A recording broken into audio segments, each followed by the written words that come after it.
Hey guys, Streams here, coming at you with another battle report, and today we're going to continue testing what Gilliman can do. Um, this time I'm playing the new detachment, and what we got over here is actually pretty simple. So first of all, you have to take a core choice here. My core choice is, as always, the Battle Demi Company. It's led by a captain right here with a Storm Shield and an Auspex. He doesn't have anything else, but he's just here to tank. Doesn't have any combat stats other than that. Then we have three squads of tacticals, two in drop pods, one in a rhino, because I have three drop pods then, and I don't want four, because I would have to roll for reserves, and that doesn't make any sense. And they have a melter gun in the squad and also a combi melter on the Sarge, and they are exactly the same for everything here. And they are also combat spotted, so I have some more objectives secure. The good thing is the entire detachment here has OBSEC, but since these rhinos and the drop pods are part of this Battle company, they also have OBSEC, even though they wouldn't get it from the detachment. As fast unit, we have a land speeder with a heavy bolter. Ignore the typhoon launchers, it's just a heavy bolter. For fast OBSEC unit that has also a little bit tanky. And then we have three Graph Centurions with Hurricane Bolters, and they will be joined by that captain, so they have some kind of invuln save, and we can help them out. And then I decided to go with the cheapest auxiliary I could get, which is the Scout formation. And the cool thing about this is usually these kind of scouts are a little bit less effective than the combined arms scouts because they don't have objective secure anymore outside of a combined. And in this case, they get it back because it applies to all non-vehicle models in the detachment, which is awesome. So these guys here are here for maybe outflanking, infiltrating onto objectives, or just holding back, since I plan to move with everything else into the triangle of objectives. And then obviously we have Robert Gilliman with his normal stuff. Doesn't have any upgrades because he can't have any, by the way. 6 wounds, 2 up armor save, 3 plus invuln save, Fino pain. He's a beast. And he's gonna be able to tank a lot of damage, hopefully. This time I do not go for any support. I just have a lot of OBSEC running around, and since he is part of the strike force and he is not a vehicle model, he's a monstrous creature, he also gets objective secure from the Victrix strike force, which is lovely, because that's something that was missing for him basically. So now you can put him on an objective and he doesn't have to have any troops around him. He can go by himself, and as long as he's on it, he's probably gonna have it too, which is great.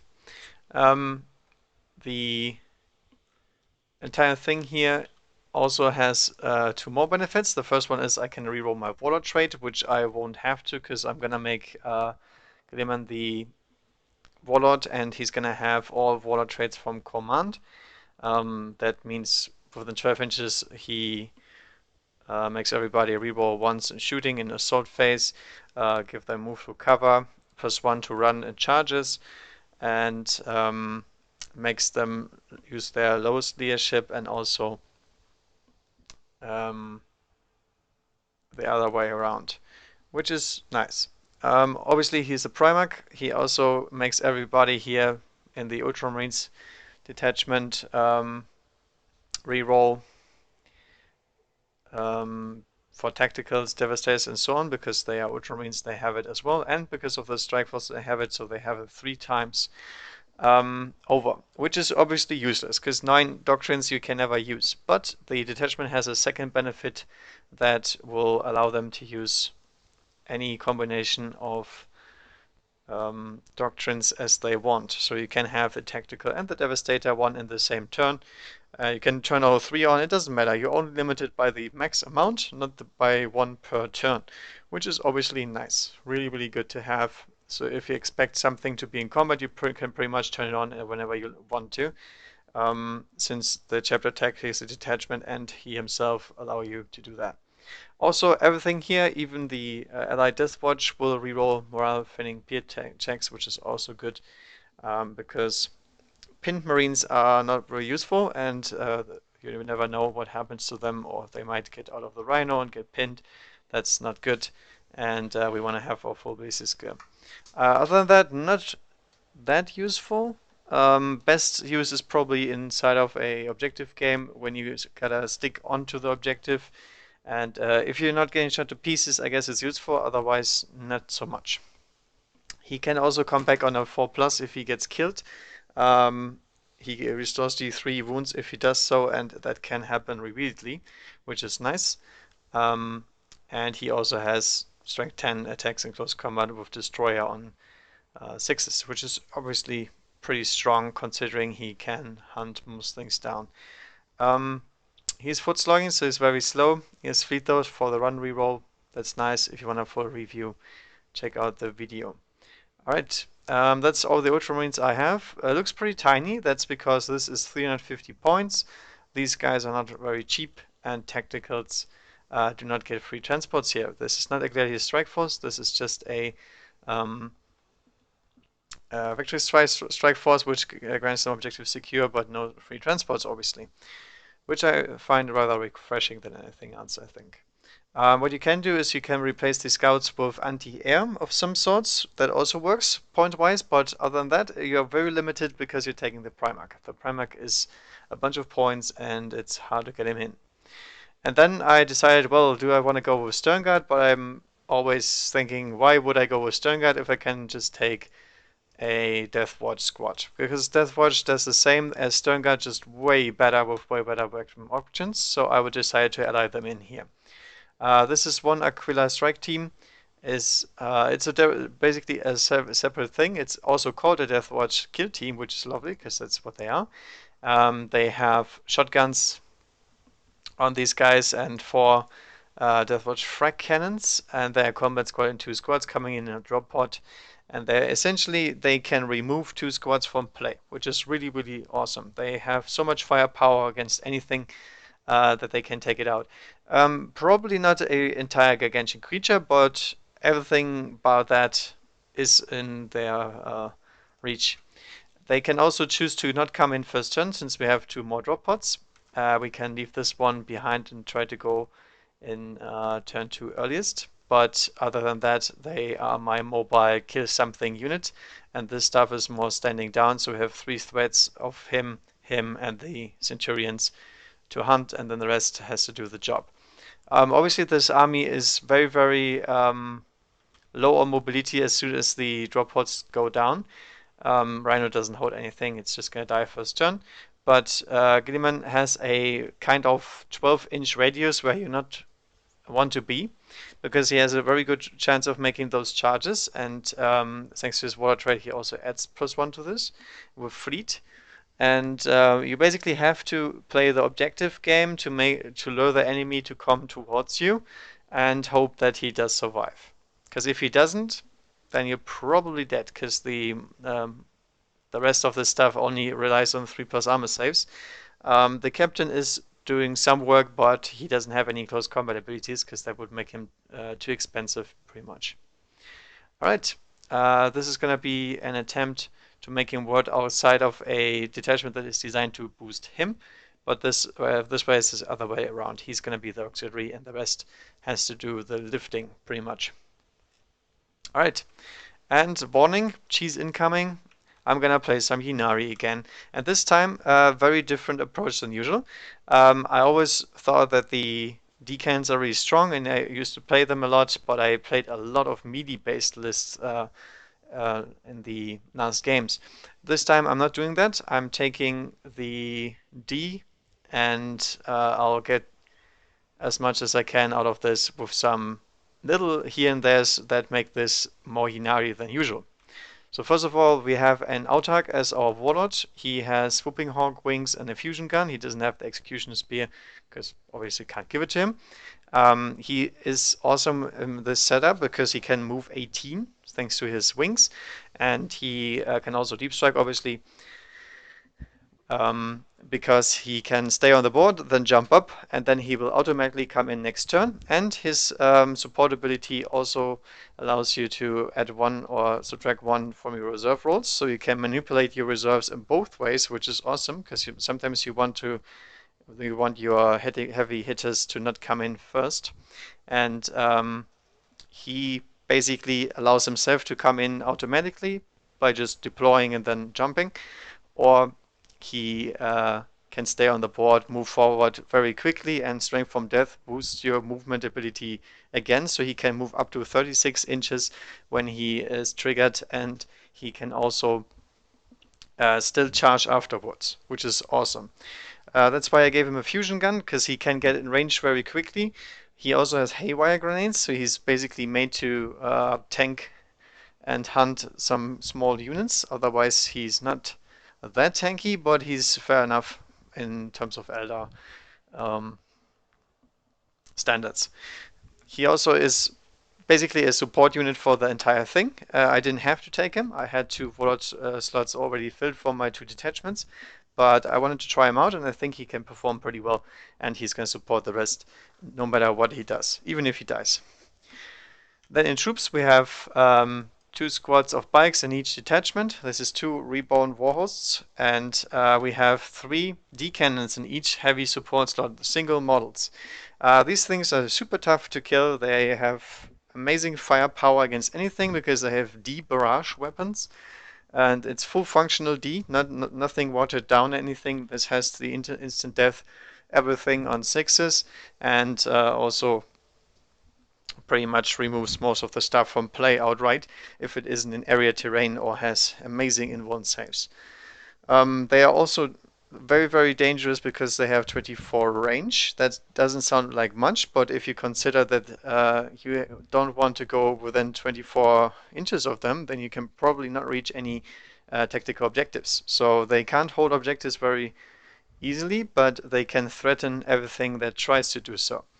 A very, very powerful unit against almost all targets. I'd say against all targets. It's rather inexpensive because for some reason Games Workshop does like very cheap artillery models, so they cost 55 points each, and they're toughness 7.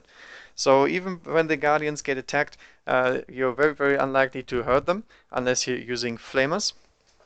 And the Guardians can obviously camp and cover, so there's no issue. They can also go to ground if they want to. And even worse, if you don't take them out, Strength from Death will trigger the cannon twice. And now with the new FAQ, you also don't have to choose the order. So if something dies near the cannon, it gets to fire twice, no matter what, even if you fire a Strength from Death attack first. So you have to be very, very, very careful to take this out entirely or leave it alone, because otherwise if you get it within 7 inches of the cannon, which is one of the downside it has in close combat, they get it destroyed in no matter what. But if you don't manage to get in there, or if you don't manage to destroy it, it's going to strike back with a vengeance. Very similar than to the rest of the army. And then skip these guys. We have in the elites 2 squads of Wraithguard and in the HQ slots 2 Archons. They both Archons have the Webwake Portal, and these guys have D size. So this is massive amount of Ds from the sky. It's a flamer template, so it's incredibly painful for everything that it touches, no matter what. Usually this is not very effective because they only get to shoot once and then they're probably dead. But these guys, thanks to Strength from Death, get to shoot twice. So I'm basically using the Ynnari detachment to boost the effectiveness of these squads in terms of points value. They're still toughness 6, Archon has 3 wounds, so it's pretty hard to whittle them down right away, but they die rather quickly to anti-tank weapons still. But thanks to the Webway Portal, they get to Deep Strike, they get to come in on 2+ if the attack wants to, and they also do not scatter. It's a very, very nasty combo and works disregardless of transports or anything, so Games Workshop doesn't have an eye on it yet. And since they are Battle Brothers and same faction, Ynnari, it works anyway. And then, last but not least, we have the double cheese 2 Wraith Knights. Incredibly cheap gargantuan creatures with 2 D shots on each. No additional weapons though, which is a bad thing. But I didn't have the points. Basically the points fit perfectly. I had 20 left and decided to go with 2 Beastmasters instead. Because they can still shoot twice and then charge something that they shot at if it doesn't die right away.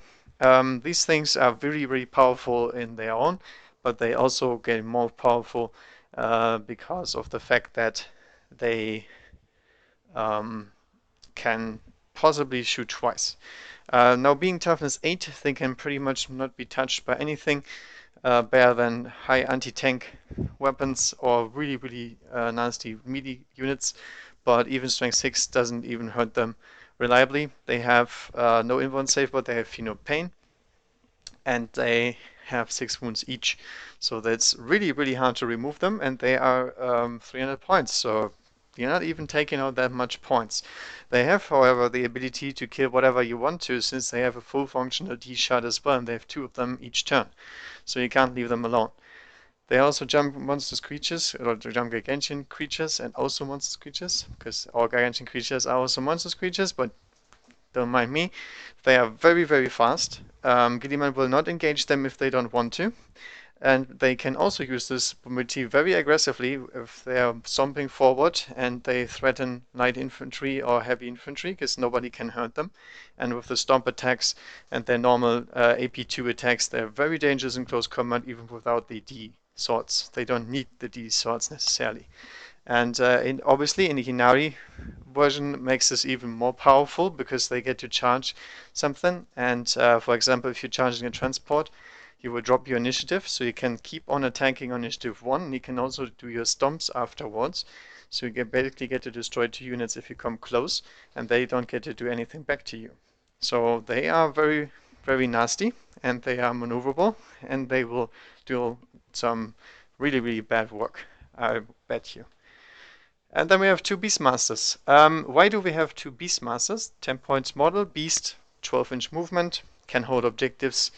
Perfect. That's all you need for them here. But it gets even better because if somebody kills them, and they will be killed at some point, I'll make them get killed if you want to see it like that. I can run them into something. I can put them on an objective, or I can present them as a target if the opponent has a tactical objective to kill something. And as soon as that happens, my models get to fire again. So if they die, I profit. Very simple. Usually you would run more of these, but I didn't have the points, as I just said. I had just 20 left, but this is the best use of it because you have objective camping or strength from death feeding units that are very, very fast and cannot be ignored because they will just charge you. At some point you will kill them because they're very, very squishy and you don't have much of a choice in that matter.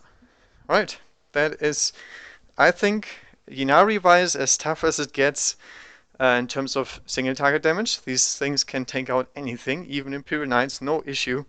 And even normal tactical squads, tactical spam doesn't stand a chance because they remove transport like no other list can. And there's barely anything you can do about it. The only thing that counters this is a hard assault army. And even then, the Ynnari rules will screw with those armies, because the closer you come, the more dangerous they get, because if they themselves die, they still feed the shooting phase of the next unit, and these Brave Knights are really nasty in close combat, disregardless of what you do, since they're a gargantuan creature. So the concept is pretty simple. Make your own weakness a strength of the Ynnari, and in general spam just the OP stuff, because obviously most of the stuff is, in my opinion, underpriced. And this is something you really should be worried about, not Gilliman. He's not even close to as dangerous as these guys are.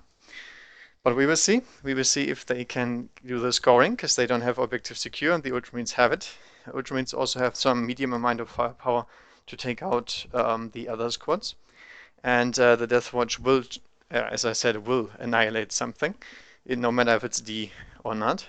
And we'll see how the tactical game goes here, because that is going to be very interesting positioning wise and so on. All right, so let's get some objectives here for the map. Map is pretty open. It doesn't really matter though, because there's not much here that relies on cover very much. The green stuff here is going to be 4+, 5+ area terrain, and the buildings will get 4+ as if they were runes. And the idea here is just, it's an open play field, but Most of the stuff does have barrage or something else, or has D, so it doesn't really matter. I don't think the terrain will gonna make here any difference at all. All right, get some dice here. We have to roll a water trade for the Autark first. The water trades are pretty interesting because you can choose from so many, but I think I'm gonna go with the Ynnari trades today because I don't think I need the other water trades from the strategic, which I usually would go for. So I think I'm gonna go for Ynnari. Let's see. We have number 1, which is Warlord and their unit can make a surplus action when they are within 14 inches of a unit rather than 7. That's a good one. That's actually a really good one because he's gonna be in range for something that dies, and he can use his mobility very well. I think that's a good one. I'll keep it. Not so much for his unit, but for his own sake. Okay, next is the roll for objectives. Unfortunately, Gilliman does not give you any benefits there, which would have been very fitting, I think. But that's just reserved to the Raven Guard, I guess. I'm gonna play the Eldar, so Eldar get the first placement. Now I know what kind of tactic this army plays, right? So I want to have objectives as far away from the center as possible. Just because the Ultramarine army does not really work too well if the stuff is not clumped together, because they can't spam everything on an objective. And this stuff here does not want to go for one objective. They're too expensive to just do that. So I'm gonna put one pretty far in the back, obviously legally far in the back, essentially behind this tree, right there. And the next one is gonna be in the middle. Why? Because you have to be able to control space with this kind of detachment, and Gilliman is a good space controller, and there's cover right here, so we put it close to here so the tacticians can actually survive one round. Rocks also give 4+, by the way. The Ynnari will mirror this on this side.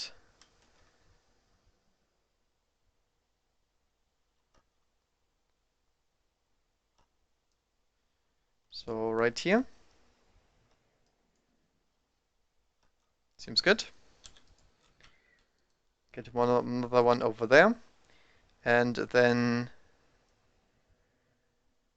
we're gonna put one more in the middle. Now this is an interesting question. Where do we put that one? Probably here, because there's still more cover. And then 3 inches away from the next cover is right here.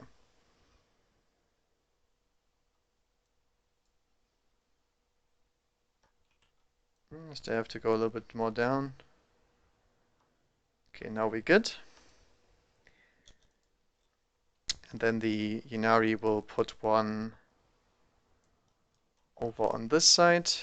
Actually, probably around here should be a good idea.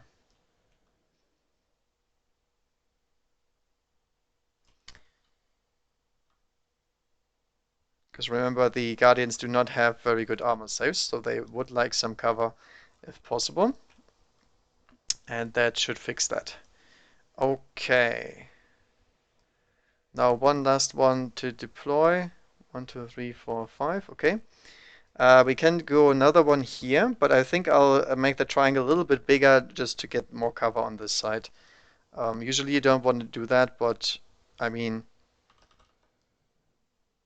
it makes sense, right? You want the area terrain, not the cover save, because barrage weapons will ignore this kind of intervening stuff anyway.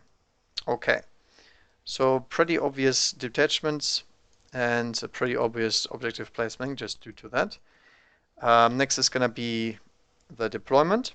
It's going to be Dawn of War. Okay, that's interesting, because this stuff here is obviously easier to defend. This side here is highly favored. This side is a little bit more spread though. There's one here, there's one here. That's pretty hard to conquer. So the Ultramarines would prefer this side, but even if they get it, that would be hard to remove these guys from their objectives. Let's see. It's interesting though. Night fighting is not going to be in effect, and choosing this side. That's the draw. Ultramarines get to choose a side. Okay, this is interesting. Um, if we move up with the Primarch, we control here.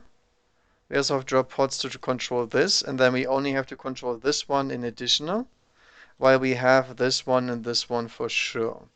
The issue is I don't really have something to sit on those objectives other than scouts, and scouts get eradicated like in milliseconds.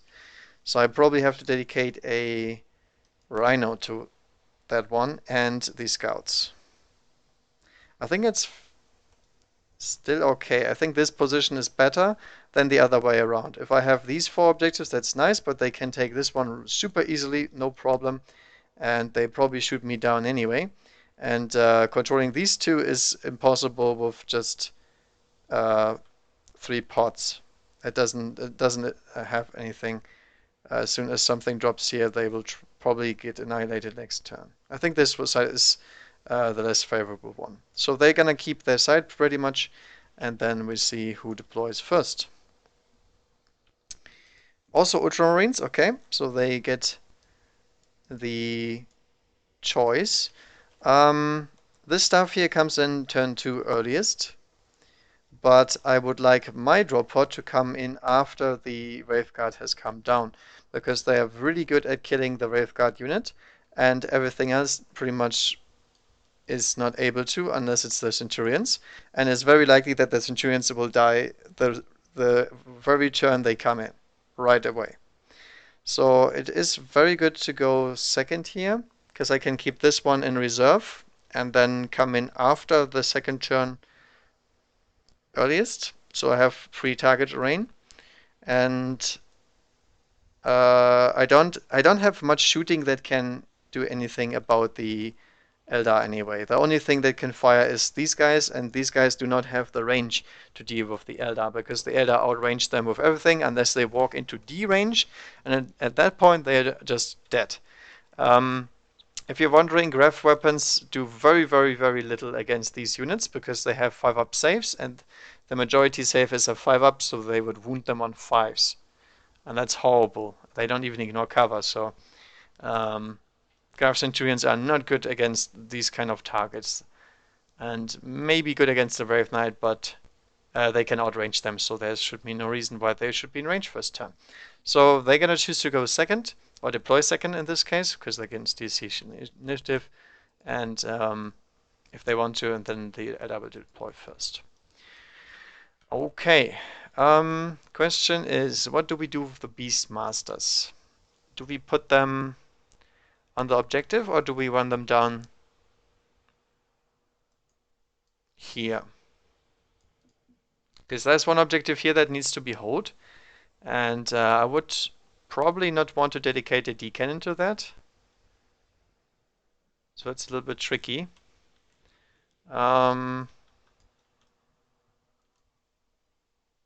This one is a D-cannon objective, that's for sure, because that's 24 threat range. Perfect. That's the best spot for a D-cannon, if anything. This one is a better one for D-cannon, this one is not. So I think I'll put one Beastmaster on the objective, and I'll move her around afterwards to see where I can deny the most drop pod drop. This objective placement, by the way, is excellent against drop pods because they are very likely to scatter off the board unless they drop here, which is where I'm going to put my units. So they have to take the risk, or they just mishap, which is both a good thing for the Eldar player. Right, so as I already said, this is excellent. This is where we put our D-cannon. We put it a half-inch further away so the Graph Centurions can still not fire at me. And then we put the Guardians one slightly before, one slightly behind. like so. Next D cannon is gonna be on the other side, behind this one, in cover.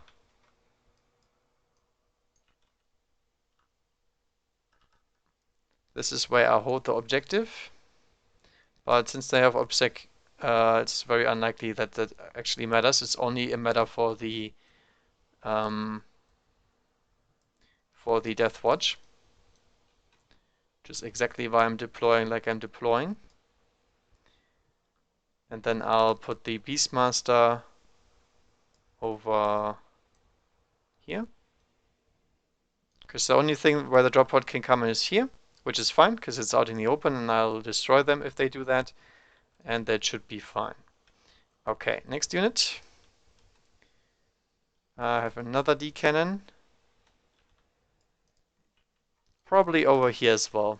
Let's do some cover here where we can stay.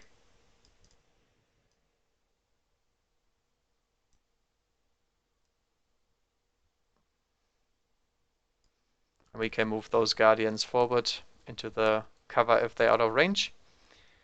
And then the next stuff.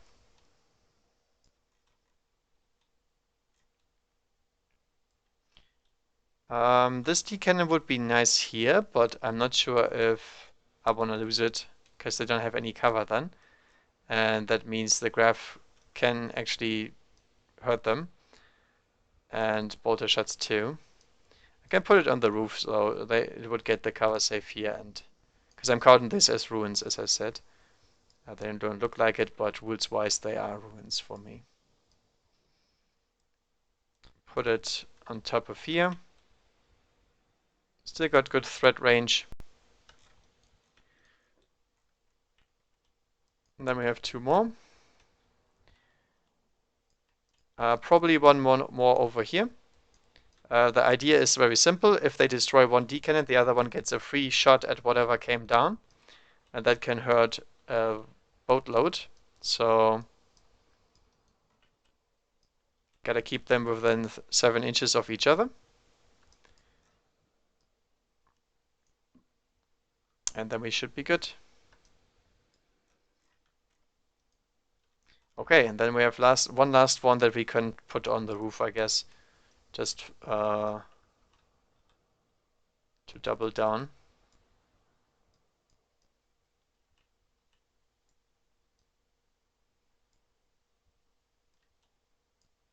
Put it a little more to the side so I can put the Guardian over here. And then the other Guardian can look across. Okay, these guys are obviously in reserve. I think I'll keep the Autark on the board.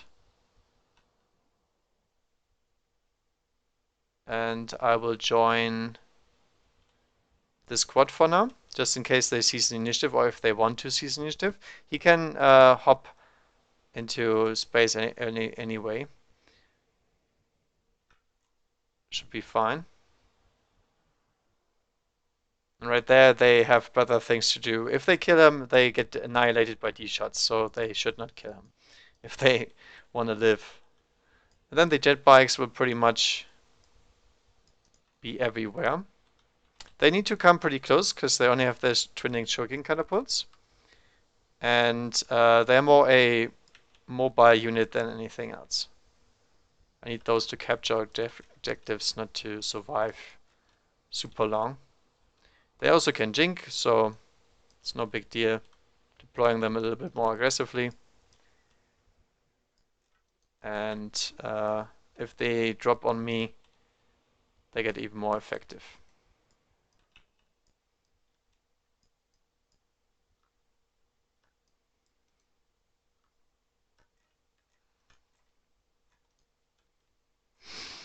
Okay, one last unit. Might be a good idea to put them on the flank here, because there's an objective after all. And I think that is probably a good idea. Yeah, I'll put them over here. Actually, I'm gonna put them here, Because I cannot deny the deep striking there, but I can deny the drop pod over here. And I have enough mobility to get anywhere I want to next turn anyway. There's no point doing anything else there. Okay, seems good. And last but not least is my big guys. The Wraith Knight has a pretty good range, although I still want him to be in range to threaten stuff with his close combat. The D shots are 36 range, so though, and yep, there is not really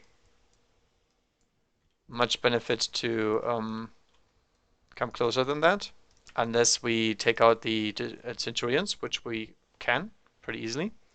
So I'll put them right over here. Not into terrain, obviously. Not at the 24 range, so the Centurions can't target me. And now he has good range to all space.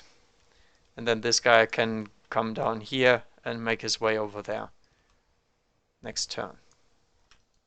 Okay. These guys will stay in reserve, and that's my deployment. Looks like very few models, but all of these are very, very dangerous. I only have one thing left, which is a Beastmaster, and I guess I put her down the middle. Because she doesn't get slowed by terrain, so she can capture objectives very quickly.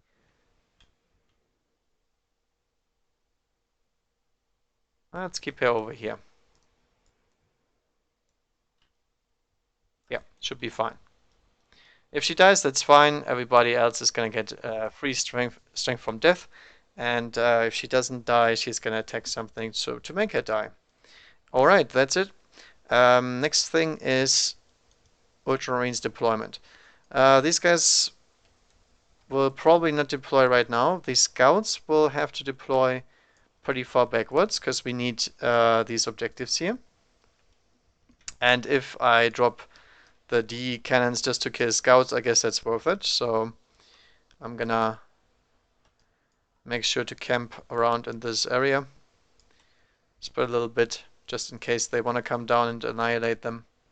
Because in terms of victory points, it might be still worth it. And if the Ynnari can take a victory point lead, they obviously will win the game most likely. Because that's the only hope the Ultramarines have, since their shooting is not that good. Right, I'll not infiltrate them either, because there's no sense. They already know where I am right now, so infiltrating doesn't have any benefit. And these guys just need to be where they have to be right away. That's all. Like so. They have moved through cover, so they shouldn't be an issue moving forward. And that's my general deployment. Now the question is, what do I drop in first? These two here will drop in first, I guess. Because these guys here are meant to assassinate the Brave Guard when they come in. So these here will be able to support somewhere, which is probably here. That's where their objective secure will come into play. And they most likely will die the very next turn. So I'm not sure if that's a good idea, but on the other hand, if I have the objectives, I have to go for it. So let's put down the obvious one. Mr. Gilliman has to go down the middle. That's obviously the case. He has to go somewhere. There's no point in hiding either. He can move over here if he wants to, but he needs to go to the middle. The land speeder has only use if it stays mobile. So that one needs to be somewhere in cover, hopefully. Probably over here. That's great, David. Glad I could help you out. Let's see. Yeah, he is out of range from the D cannons there. And he also cannot get seen by anything else scary. Yep, seems to be a pretty good position. just so he doesn't feed the first blood. And then we have to think about the Centurions, because Centurions are hard to deploy. They need to be in a range to use their weapons effectively, but they are fighting against Blast and D, so that is a little bit scary. And we have to make use of cover, otherwise we cannot do anything. And let's spread a little bit too.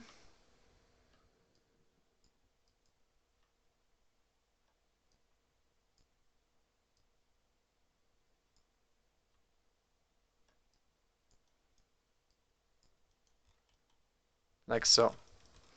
They also have OPSEC, but to be honest, doesn't matter. Everything has OPSEC. They are not meant to move up there. That's just an advantage they have that might come into play.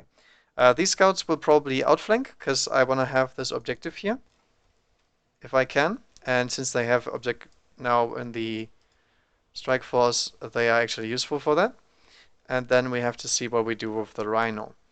The Rhino is most likely gonna get blown up because it won't get any cover saves, but we can make sure that the Eldar have to move a little bit to get it blown up. And that position is very terrible. He doesn't get cover from anywhere at the moment. But we still have to go down here. Maybe from here? Let's check. Yeah, this is no cover. But he doesn't get cover anywhere, I just realized. So let's put him down right over here, and then we can move up to this objective. Probably the best one. Okay. These guys will stay embarked. These guys will... everything is combat squatted as always, and these guys here will hopefully come in where they have to. They might be able to drop in here too, but I doubt it, because there is very, very little space where they can reliably deep strike. This stuff here doesn't die reliably. If it dies reliably, they will die, because it's Ynnari. And I think Scouts is the best options for this objective. Now, they don't have acute senses, but that's just a risk. I need those to hold the line here. I cannot put anything else on there. So these here will have to do it. Okay. That's basically deployment, because outflanking, reserves, Rhino, reserves. Alright. Looks pretty straightforward. The only thing I have to do is delete some lines and decide if the Ultramarines want to seize the initiative. I think no. If that guy moves 6 inches forward and we do everything, we still have a bad position. We want to have the last turn if possible, and we need to counter the Wraith Guard. This stuff is scary. This takes out 2 groups in my army and up to 4 if I'm unlucky with my positioning, or if I'm stupid, whatever you want to take it. And if I can attack them right after they did their damage, I can prevent them from doing more damage. And this stuff here is still squishy, so I can still attack it in close combat if I have to. And but this one cannot be attacked in close combat or shot down or anything I can do, pretty much. So I think still go in second. Still the better option. Especially because it's no night fighting. That is horrible. Alright, so no seizing. The only thing I want to check real quick is Gilliman. Okay, so he is my warlord, so I have to remember his warlord traits. But I think I got them all. Command traits are actually pretty simple to remember. Rerolling once, distance, lowest leadership, highest leadership. Yeah, I got everything. Alright, let's go. First thing first, drawing some objective for the Eldar. Now that I realized it, we have to get some objectives real quick. Because I'm using the Space Marines one for the Ultramarines, because we don't have the cards yet, but Space Marines is close enough. So we're gonna use Ynnari for the Eldar. after they loaded. Hello? Alright, there we go. Just to make it fair, and technically you're supposed to play with them, because if it's your primary detachment, so aka the detachment where your wallet is from, you have to use the cards. Pretty simple. So technically I'm playing this illegally all the time, but I mean, if your opponent doesn't own the cards, you would never force him to buy them, because they're expensive and everything. And technically you can roll for them, but it takes ages, so I just prefer taking the standard deck, because everybody has that. Okay. The mission is just the normal one, 3 objectives each turn, because there's no reason to make it harder when you're playing something you're not used to play, like Primax, for example. So let's see what we have. Overwhelming firepower, awesome. That's the best objective they can have. And 2 and 6. Objective number 1 is over here. Objective number 2 is held by the scouts, so that's probably not happening. 3 is in the middle. Then comes 4, 5, and 6. So 6 they already hold with the D platform. And objective 2 is achievable if we turbo boost. Essentially what we have to do is move 12, turbo boost, and kill all scouts. That's not really that bad to do, but the scouts have +1 cover save because of their formation, and they are 4 up cover, so they have 3 up cover and 2 up cover if they go to ground. So I don't really have the firepower to take them out this turn, and most likely not going to happen. But I can get overwhelming firepower pretty easily by popping that Rhino, or maybe popping the chapter master, the captain. So there's some options here. So first of all, let's move the jet bikes here. Actually, the Wraith Knight is the best option here. So the Knight is gonna jump forward. He's not scared of Gilliman because Gilliman can't ever reach him. He can pop that Rhino. Rhino would not get cover, no. And he can also threaten that objective over here. This guy here is gonna do the same. He's gonna move over here. And whoa, almost fall down. And he can try to snipe the Centurion here. He can also try to kill him, or here. He has some options too. The jet bikes probably not be in range for anything. No, they can't do anything this turn shooting wise, so we will use them to reposition. Where do we want no drop pod? That's the question. This is drop pod area where we don't want them, so that's where we should spread. And I guess right in front of the D cannons too. Let's move over here. These here will do the same. They will just hop forward and secure the area. And these here will do the same.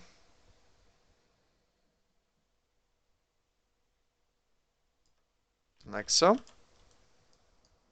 And these here I think are in a pretty good position. I like where they are because I don't want any drop pods here. That should be annoying. If there's a drop pod here, I don't care. It can scatter off. If it's here, it's too far away from the objective and too close to the Wraith Knight to actually survive. And here is pointless because there's no objective secure on anything if they drop here, and it's still risky. So I think the net is pretty nice as it is. The D cannons can reposition a little bit too because they should not be in range of anything. Nope, they are not. So this one here can move through cover really quick. Move through difficult terrain. 2 inches. Just inch the Guardian forward a little bit.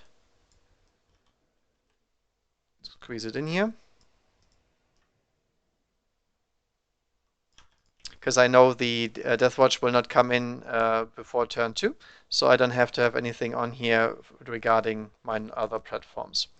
The Beastmaster will move forward 12 inches and stay close to the Wraith Knight, just because the Wraith Knight would get a second round of shooting if she dies, so that's awesome. Um, this Beastmaster is gonna stay on the objective, I think, for the same reason, because it can trigger a Strength from Death twice from my 2 detachments. Actually, 4 times, so 1, 2, 3. I did this range for everything, so I think that's a good position. Yeah, no need to reposition. This cannon here can reposition a little bit. It is also out of range. 3 inches. Just let's move a little bit forward.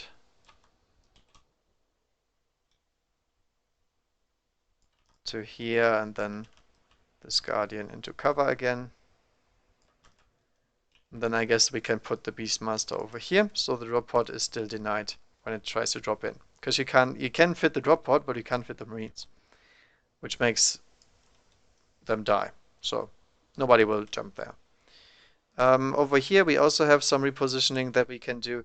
The D cannon is not going to reposition because there's going to be stuff in range next turn. This one is also fine. This one can move forward a little bit, just a few inches. Yeah, we don't need the full 6, but we're gonna get as close to the end as we can. And this one here is gonna move a little bit. Oh yeah, this guy is obviously moving into ongoing reserves with his swooping hawk wings, because he can automatically come in next turn. And there's no reason to jump him forward, because if he jumps forward 18, he might be able to get a charge of anything, but then he's in range of him.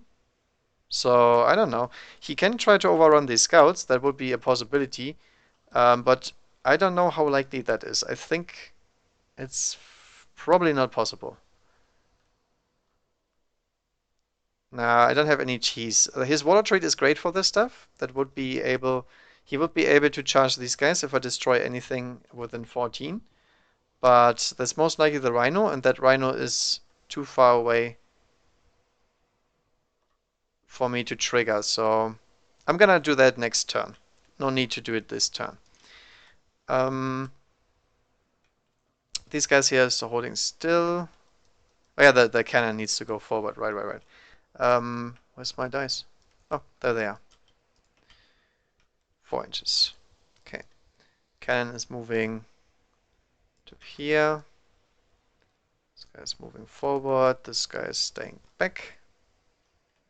And I guess these guys will stay as they are. Move it a tiny bit over the edge and like so. Alright. That is it for movement. So let's fire some Ds here and move some turbo boosting here. So first of all, if we remove scout models here, we are in good shape. If they run off the board, I can turbo boost onto the objective, and GG, we got the victory point. So I'm gonna fire the first Brave Knight into the scouts, I guess, just for a little. The question is, do they go to ground? I think yes, because if they do, they at least get the 2 up, unless he holds a 6. And I don't really think they would do anything else this turn.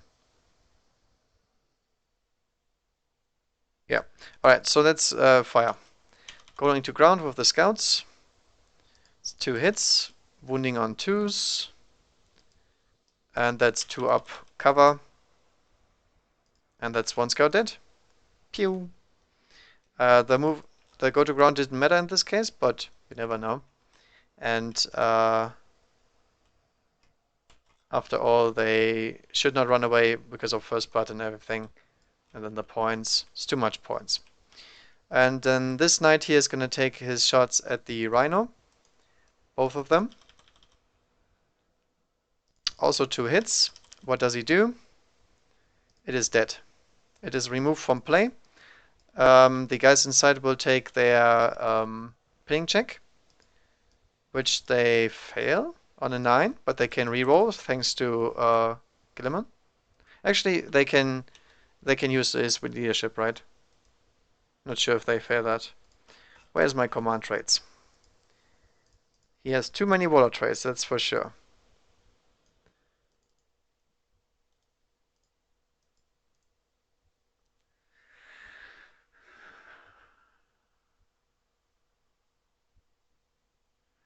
Friendly units with interpreters can use his leadership. Yep, he is leadership 10, so they pass.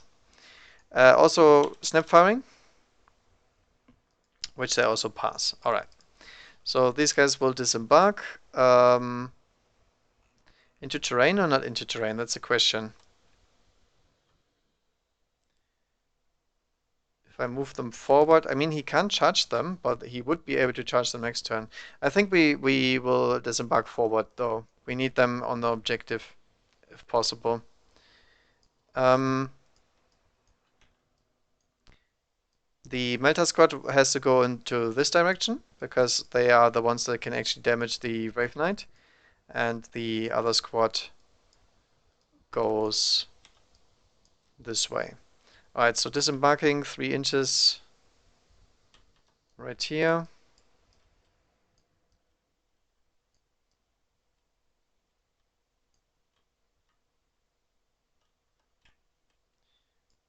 Here and I guess here.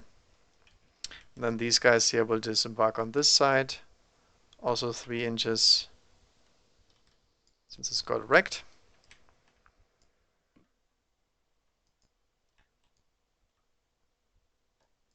Keeping the melta guns a little bit in the back.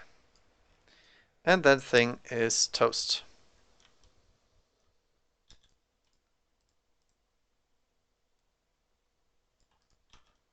Okay. First part right there. And the guys didn't take anything though. Alright. Do I have anything else that I can actually do? I don't think so. We cannot trigger Strength from Death because nothing is nearby. These things can all turbo boost, but they are not in range with shooting much. Actually, no, they are in range. Okay. I guess this one can fire then. I don't actually mind too much with the Marines there, but that's okay. Okay, so training the shuriken into them. That's a wound. That's a save. And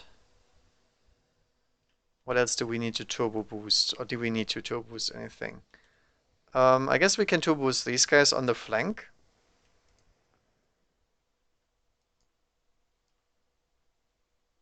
Over here. They have more range to this. They can turbo boost 36. These guys went to ground, so they are not a threat. The Centurions don't want to shoot at them. And I'll put them within 7 inches of the knight. Oh, that is not 7 inches. So if they die, they will trigger Strength from Death and the knight will shoot again. So they don't want that. And at the same time, they're also threatening to catch that objective over there, which is a point for me next turn, if they can get it. So they're gonna be annoying, no matter what. Like so.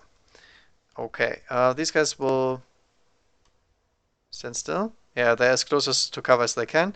This one will run. 2 inches. Edging forward a little bit. And this one here will run 2 inches.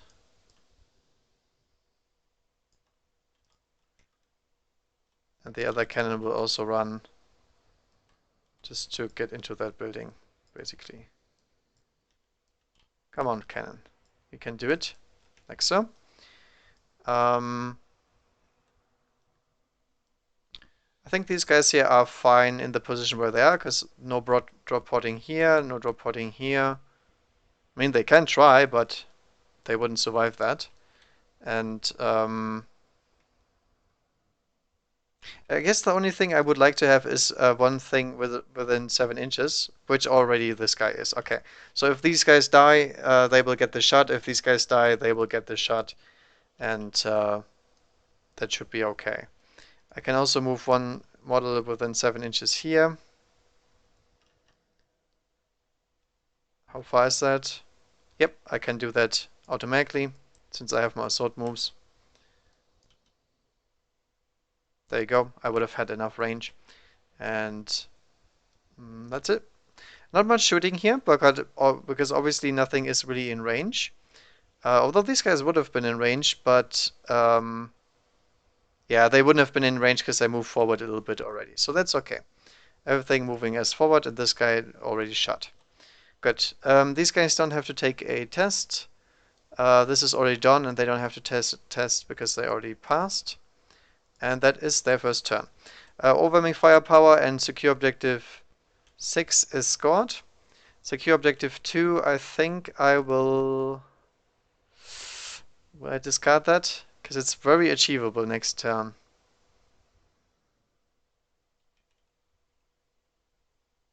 That's a good one. Because I can take more than these, but I think I'll keep it.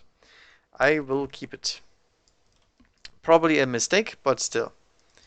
3 points first turn is very solid for a list that doesn't have any objective secure. But that's probably the best round they will have, because after the Marines will smear all across the table, as always. Alright, so let's grab the objective deck and see what the Marines get first turn. I do not have my counter today. That's sad it is. Turn 1. Alright, Ultramarines. Okay, that's horrible. Domination is not really something I can do. Supremacy, at least 2 and twice as many as my opponent is hard, maybe doable. And secure objective 1 is done already. That's right here. So scouts take that point.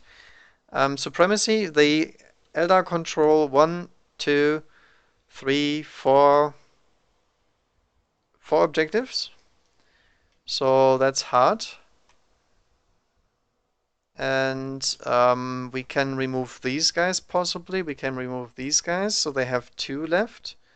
But that means we have to control 4. So if we control this one, this one, this one, and this one, we could do it.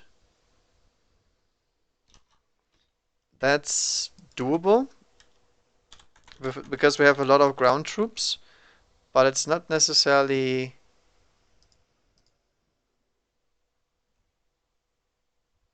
no, it's not necessarily very good. Okay, let's see.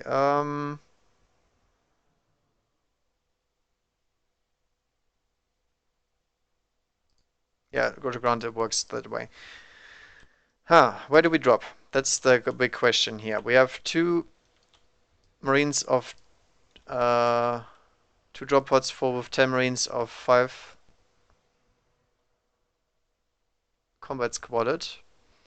Possibly being able to score everything, but domination is not doable at all.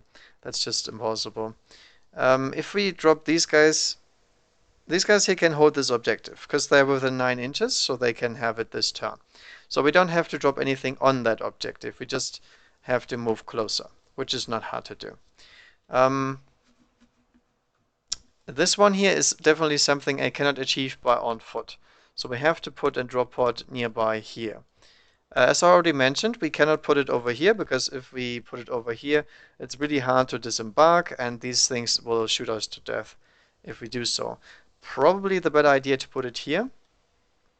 And then we also have some cover at least against the D. Although this one is a little bit more flexible because we can also try to go to this one and contest that. Okay, let's try here. I think it's the more risky version, but I mean, we have to get some points here. Supremacy is very important. You never know what they fail. Alright, dropping the pot. Oh, that's a big scatter. Ooh, that is a very big scatter actually. So 9 inches this way is going to collide with the building because we can't put it past. So we're going to drop right here next to it. And then we disembark the guys. The question is, what do they want to target? We have 1 melta combo and 1 non-melta combo. The melta combo probably is better suited to kill these guys here, but they will get their 4 cover from being in area terrain. I think I'll try to move through cover here though. Let's see the distance. No, it's not worth it. Okay, so since it's not worth it, I will just move on instead. 6 inches and try to spread as much as I can in the process so I don't get annihilated. And then we can possibly even run towards here and grab that. But that's probably not going to happen. Most likely we're going to try to target something else. And then these guys will try to Melta him in the back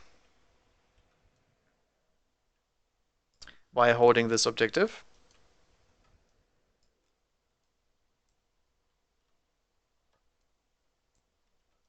Actually, they will go for the terrain if they can. They can't, okay. So 3 inches is here.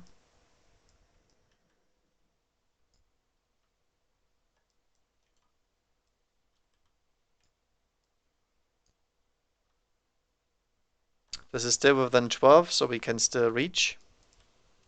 And the Sarge has to be here, so he is in range, and then next guy can go over here. Oh yeah, by the way, we are obviously activating Tactical and Devastator Doctrine, because it makes sense. Every single time that I can, because we need as much firepower as we can squeeze out. Alright, next drop pod. We have this one secured, possibly contesting this one if I am super lucky. This one is already secured afterwards, and that means they control 2, and I control 1, 2, 3, 4. So I can put this drop pod possibly somewhere where I like it, which is probably here or here. Here's the more versatile position because we contest this and this at the same time. Let's try to drop him here. Hits right on target. Great. And, oh yeah, by the way, I should have been within 3 inches if I'm not. Yeah, I'm not. Okay, let's move it a tiny bit. There we go. Was just eyeballing it, but the drop pod is within 3 inches and holds that objective in case they don't remove it. That's the whole point of a drop pod, really. It's not much about that one, it's about armor 12, 35-point model. Alright, what do we do with the Melta? The Melta could get in range of the Knight 2, but I think I need them to remove these guys or these guys, because they will be very nasty if they get to shoot all the time with their soul burst, because they're close to my own units. And I think I would rather kill those off this turn. So Meltagun can also deal with the artillery, so I'll try to take these guys on this artillery, because they are pretty close to it and they need to secure that objective anyway. So let's surround them. Also spread as much as we can in the process. Put them over here, here and here.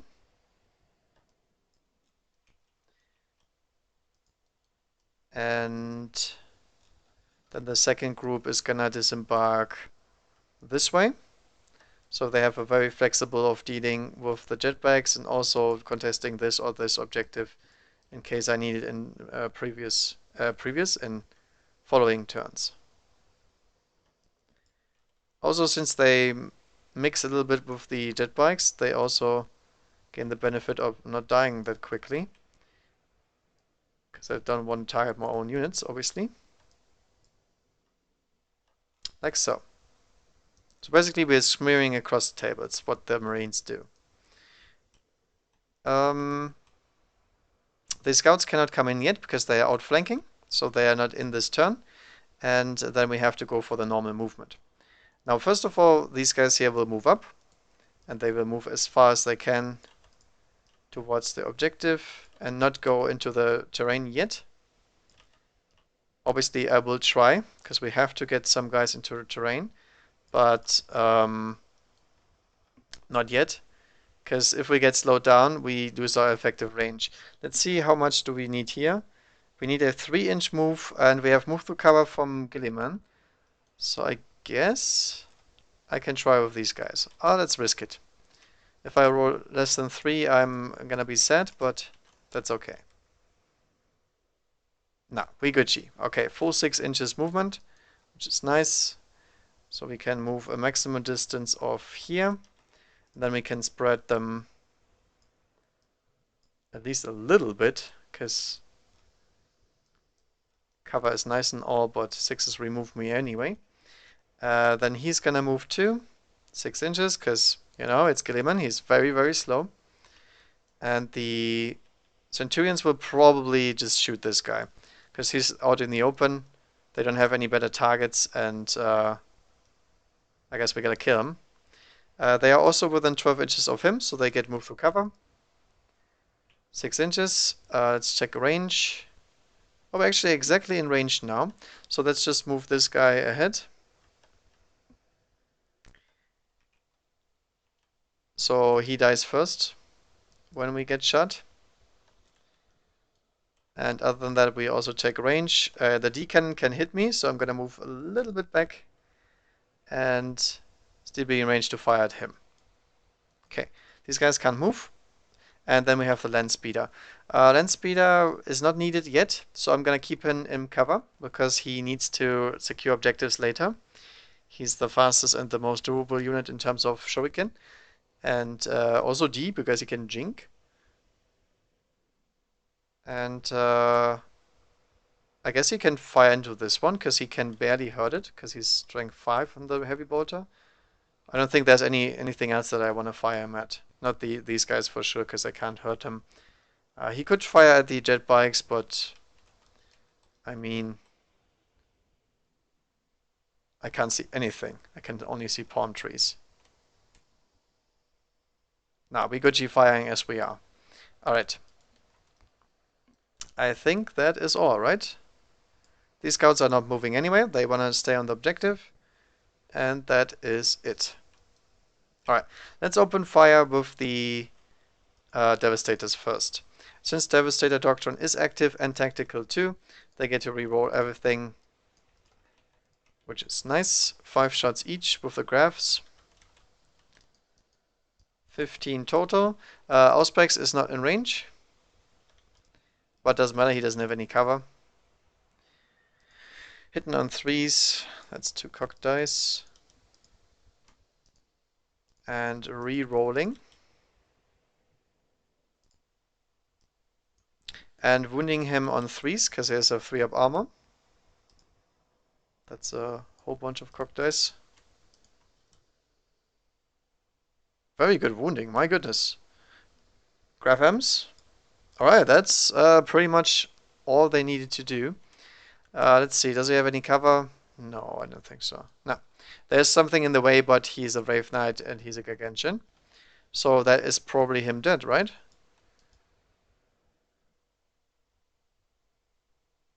Yeah, probably. Alright, let's see. 5 ups with his Pheno Pain. Oh, he made a bunch. 1, 2, 3, 4, 5, 6, 7. Okay, wow, he almost survived, but he does die. He triggers Strength from Death on the jet bikes, but nothing else. And these will use that to fire the scouts, I guess. Yeah, why not? And we have 6 shots with them. 1, 2, 3, 4, 5, 6. Twin linked. And wounding on 4s. They are still in cover. 1 death. This guy.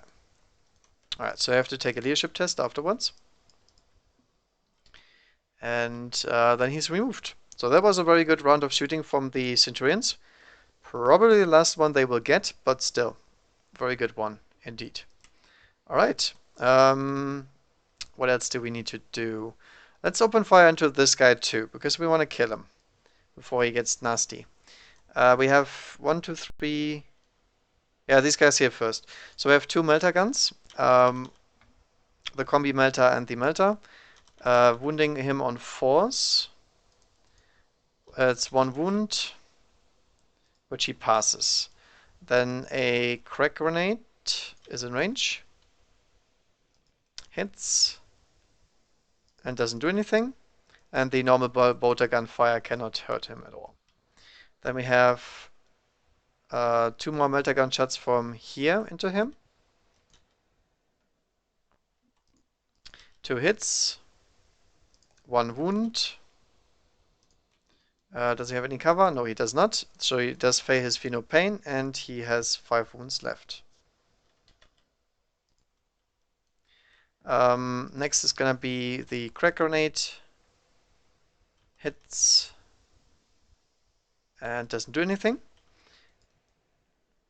And that, I guess, is my shooting with them. Let's see, what else do we have?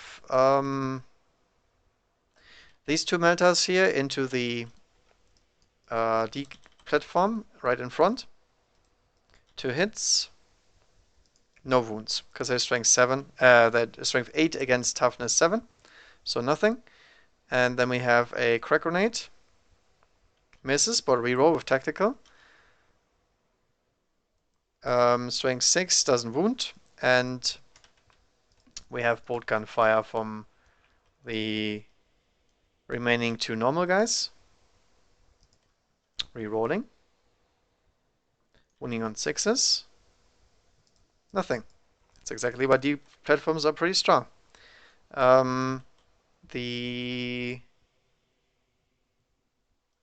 Let's say, probably bolt guns next.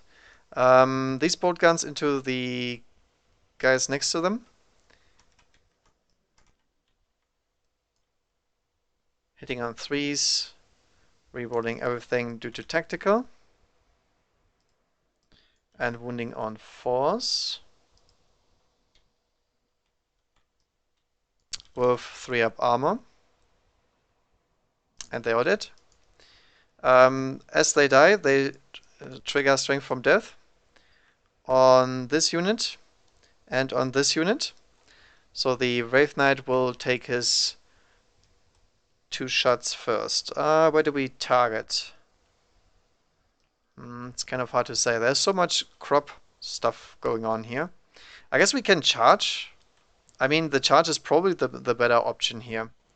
That's a 6-inch charge. If we charge over here, that's a 7-inch charge. Guilliman is not gonna be in range. He's way too far off. And then we can stomp our way through them. It's a little bit more risky though, because Guilliman obviously is pretty annoying. Okay, do we have another one here? This guy is also in range. He is from a different detachment, so we can trigger this guy, this guy, this guy. It's interesting. We have so many D shots now. I'm gonna do him last. Let's do it like this. First of all, we're gonna fire the first D cannon. D cannon is gonna take a pot shot at this guy. Because these guys are already dead, and if I scatter, I scatter. It's just the way it is. Let's see where it ends. Ooh. 5 inches to the top is probably going to be a miss. Yep, misses. And then we have the shuriken catapult. Nothing. Next D cannon is going to fire... Oh, it's a nice blob over there. And they didn't fire yet. So we're gonna take a shot into these guys. Gonna clip 4 of them and Guilliman.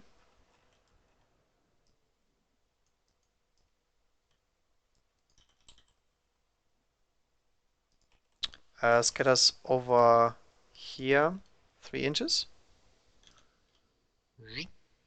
And that clips him. What happens to him? That's D3 wounds, but he has a 3+1 save, which he makes. The other one obviously can't do anything, and now we do the Wraith Knight. So I was thinking, if I run him here and I get stuck, which might happen, I can't escape him as easily.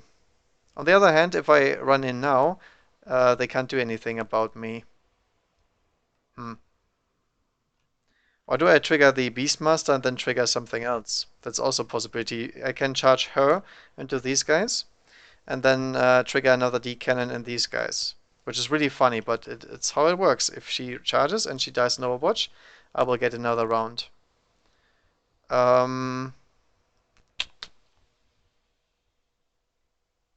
Now that's too risky. I'm gonna charge with the knight. So they will get to Overwatch. Obviously, hits, wounds, make it two. Well, just one. Sorry, misses. Misses, okay. So nothing from the crack and Melter missed. Let's see how far he goes. 6 inches. Probably not enough. Nope, but he can reroll because he's a jump gargantuan creature. Yep, 7 inches is enough. Dunk. I ignore the palm trees, by the way. They are just here for beautiful purposes. Like so. Alright, so he made it in. And everything else couldn't hurt him. No point of rolling the bolters. Okay, that is that. This unit is dead. And Strength from Death is resolved. Next is gonna be these 5 guys into this unit. That will trigger this cannon, but nothing else, so it's okay with me. Not gonna use any special things, just the normal bolt guns. 10 shots, I think. Yeah, everything is in rapid fire range. Rerolling everything due to tactical doctrine. And wounding on force again.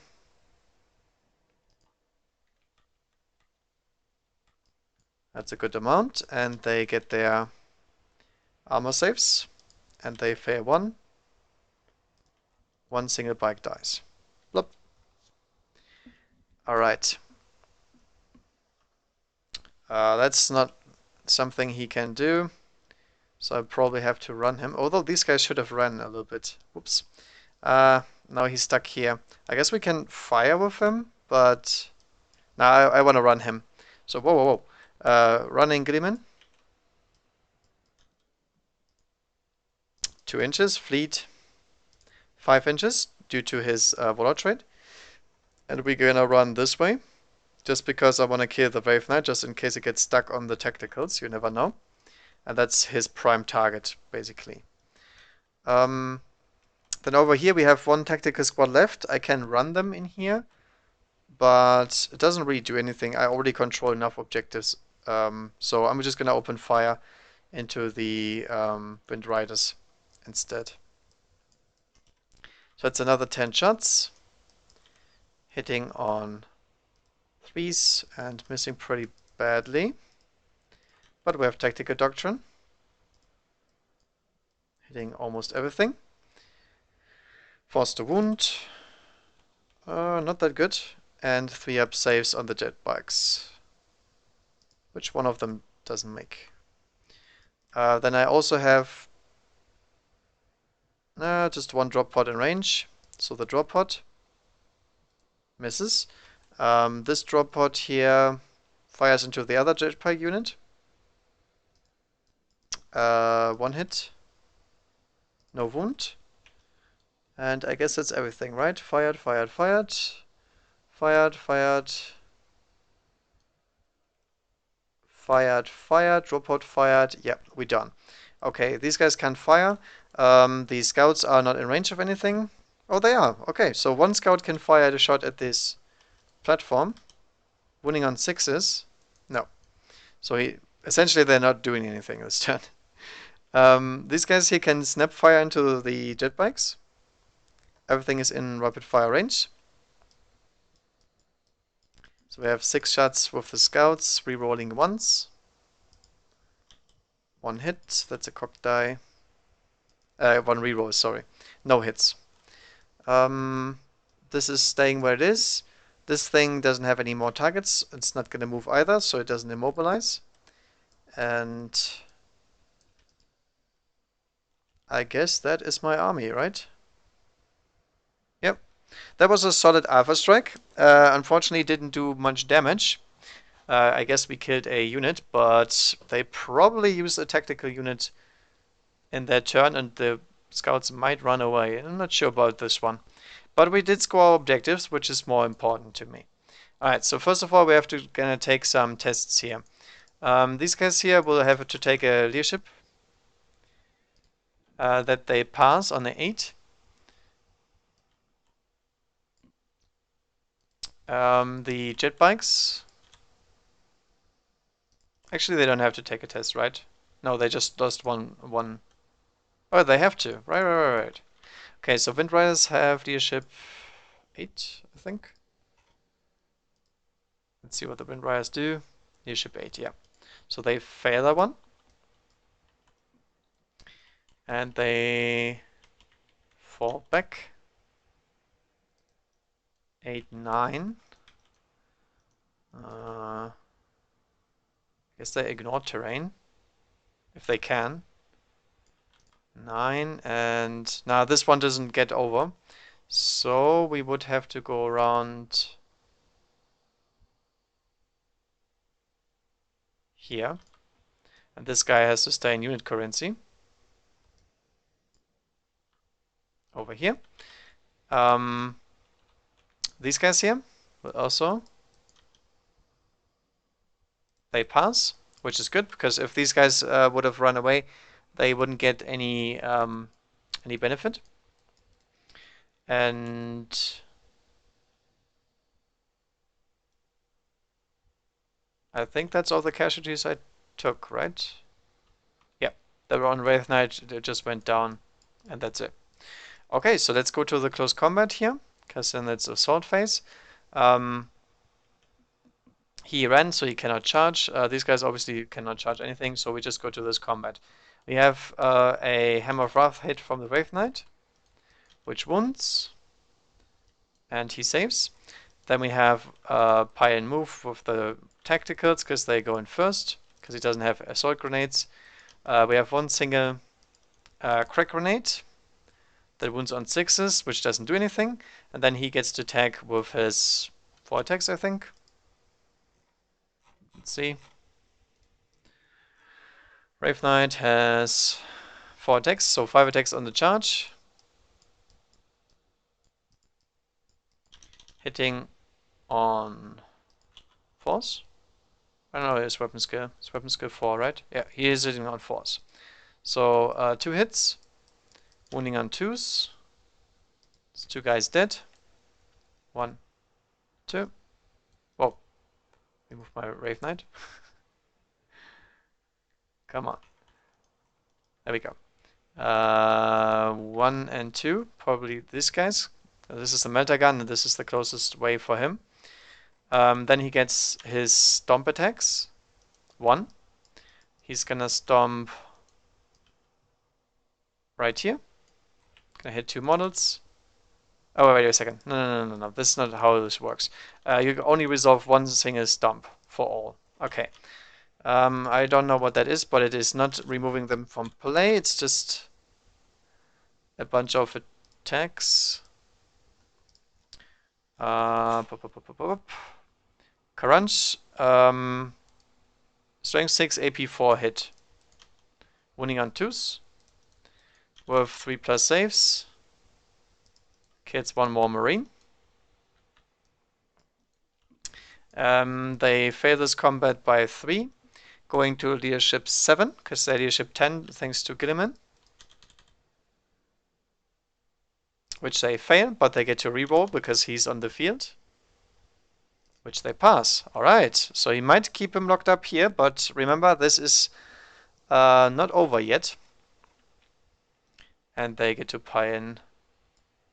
At least they try to pie in. Can I gizmo him in? Maybe. Nah, I can't pie in any further, but doesn't matter. We know they are in base to base. He missed too many attacks. He should have killed one more or something. Then he has a safe escape next turn. But I don't know. If he kills these guys, he gets a free move with Strength from Death. So he's moving 12. And then he's also out of reach from Gilliman. There's no way he can catch him. That's what I'm trying to say. Ynnari is a very, very strong faction. All right, that's it, and I think that's all I can do this turn. So let's score some objectives here. So they did score supremacy for sure, because they control twice as many as the opponent. Simply because there's objective secure on every single of these ones except this one. So that's D3 points to the Ultramarines. 3 points, excellent. Domination is going to be discarded because that one is not possible next turn because they will probably all die. And it's not even an overstatement or anything. It's very likely that they will get removed. And objective 1 is camped by the scouts, so they score this one as well, bringing them to 4 points in turn 1. So final score turn 1 is 3 to 4 points for the Ultramarines. Alright, that is all. Alright, what do we need to do? First of all, I'm going to draw some more objectives. I still have objective 2. I have Unit's Glory. 1 victory point at the end of your turn if 3 or more units were completely destroyed during your turn. Okay. That's pretty weak. I mean, I would get D3 usually for this kind of objective. But on the other hand, I'm gonna plan destroying units, so I guess that's good. Yeah. The good thing about this is it says at the end of your turn if 3 or more units were completely destroyed, so that also counts for my own. That's why it says units go, because unit doesn't care who dies. Supremacy is possible. We just have to gain control over these objectives. So killing these guys and killing the drop pod and so on. And secure objective 2 is over here. Where is it? Over there, yeah. That's the old one, right? The one we wanted to have with these guys, which is possible. I mean, we can take out these guys possibly in our turn. Okay. Hey, Zed Gamer. Welcome back to the stream. What do we do first here? That's the interesting part. Supremacy, obviously. So first thing I want to do is regroup. I do regroup the jet bikes. So we're regrouping over here.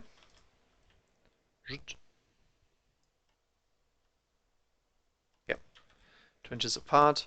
Just because we want to get on that objective. If we can clear away this guy and this guy, we already have it. And then I'll see what else I can do. So the question is, what do we do with the Beastmaster? The Beastmaster is essentially a free strength from death attack because we can run her or him into anything, and as she dies, she will already trigger strength from death, which is really nice. So this one here can move over here. So in case these D cannons don't finish anything off, they can just fire again next turn. So I'll move this Beastmaster 1 inch away from that Marine. It's a little bit too close, I think. It's close enough. And the other one back here is a little bit more complicated. If I run her over here and she dies, we only would get to trigger this unit because the Wraith Knight will still be in close combat most likely. For certain. If we run her over here, we will go to trigger here and maybe there. I don't know. Oh yeah, before I move this one, we obviously have to take our reserve rolls real quick. Forgot about those. He's not in. They are in. They're not in. Okay, so 1 unit of Wraith Guard is showing up this turn. The question is, what do we remove with the Wraith Guard? Do we try to kill Gilliman? Or is that not possible this turn? It's a little bit tricky. I think the smartest things would be taking out these Graf Centurions, because they already removed one of my Wraith Knights, so that's pretty nasty. On the other hand, I can kill 2 entire units with them if I plant them down here, so I can burn over here, and they all toast. And trigger Strength from Death on these here too. which is lovely. Or I can actually try to remove him. That's really hard to do. But on the other hand, if he charges me, he's gonna get D3 times 5 Overwatch with strength D. And he doesn't get any Feel No Pain against that, because it's D. You never get that. If I fail, however, he's gonna kill them all, which is obviously not nice. If I just drop them here, I can take out this unit, I can take out this unit, and secure the objective with my guys, which will also score me supremacy no matter what. So it's a little bit risk versus reward. Although I think this is a perfect scenario for D cannons, so I think this is more likely gonna be dealt with D cannons, and this is more likely better if I deal with this with the Wave Guard. So let's drop them in here.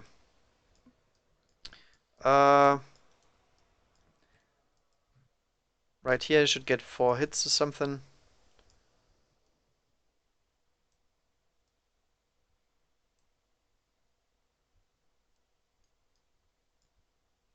Let's see how I position that.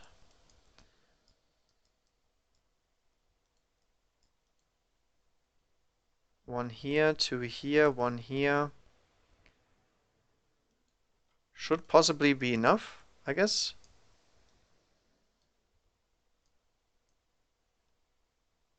Yeah, I mean it's close enough, right?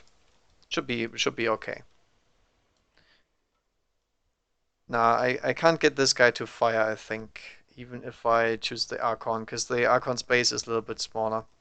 Maybe I'm just bad. I would don't want to screw the game too much. Oh yeah, sorry. This guy didn't even have to roll. Sorry. The Autarch has to come in because he went into ongoing reserve with his Swooping Hawk wings, so he can come back this turn no matter what. He doesn't have to roll for it. He will scatter though, so we have to be a little bit wary. He has a fusion gun. It's most likely most effective against this one here. And we can trigger his Strength from Death because these guys here are from the other detachment. So I guess we can try to hop him somewhere here.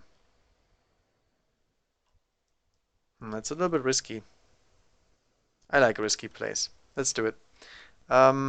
Where's my Skidder? Skidder. There it is. Alright, let's bring it. Unfortunately, he still does Skidder. Although he is Eldar cheesy, he's not that cheesy. Skidder's 5 inches. Probably a mishap. Yep, lands right on the Centurion. What happens to him? Ow. That was exactly what I didn't go for. Alright, he is dead. Removed from play because he mishapped, which is 1 point to the Ultramarines, which is really sad. Feels bad, man. But I mean, it was a risky one, so that is my bad for dying. I just wanted to take out the land speeder because everything else wouldn't have been necessarily really good this turn, so my bad there. Okay. Let's do some planning here. We have multiple D cannons that can shoot right here. That's the first thing. The second thing is, obviously, I want to charge this Beastmaster in here, and if she dies, we want to trigger this one and this one. Yeah, that's definitely possible. And then over here, we could just wipe out 1 unit in front of us. We can basically wipe the drop pod, and that should be enough to trigger all of them. Yeah, that's different D-cannon squads, so we can trigger 2 from each detachment and 1 for the original hit. This one here has to be held by something, so I'm gonna put the jet bike on it. Like so. And obviously still in range to profit here. And these here, did I already move them? I think so. They're scoring this objective in case I can remove this guy and one of these guys. Doesn't matter who of these. Just for a little. Okay. Yeah, I mean, the reserve rolls weren't very good. I mean, I killed one of my own guys on my own, but the other guys didn't come in on a 2+, and that's unfortunate. Obviously this guy should be a little bit... it doesn't matter. We know how many hits they can get. I just can move this guy a little bit over here. Like so. Also have to take a test for them. Or do I? No. I didn't actually hit the green area, so that's okay. That's fine. The shooting phase is probably gonna start with some flaming there, because I want to know if these guys are dead or not. That's the interesting question here. So we can get 3. Can we get more than that?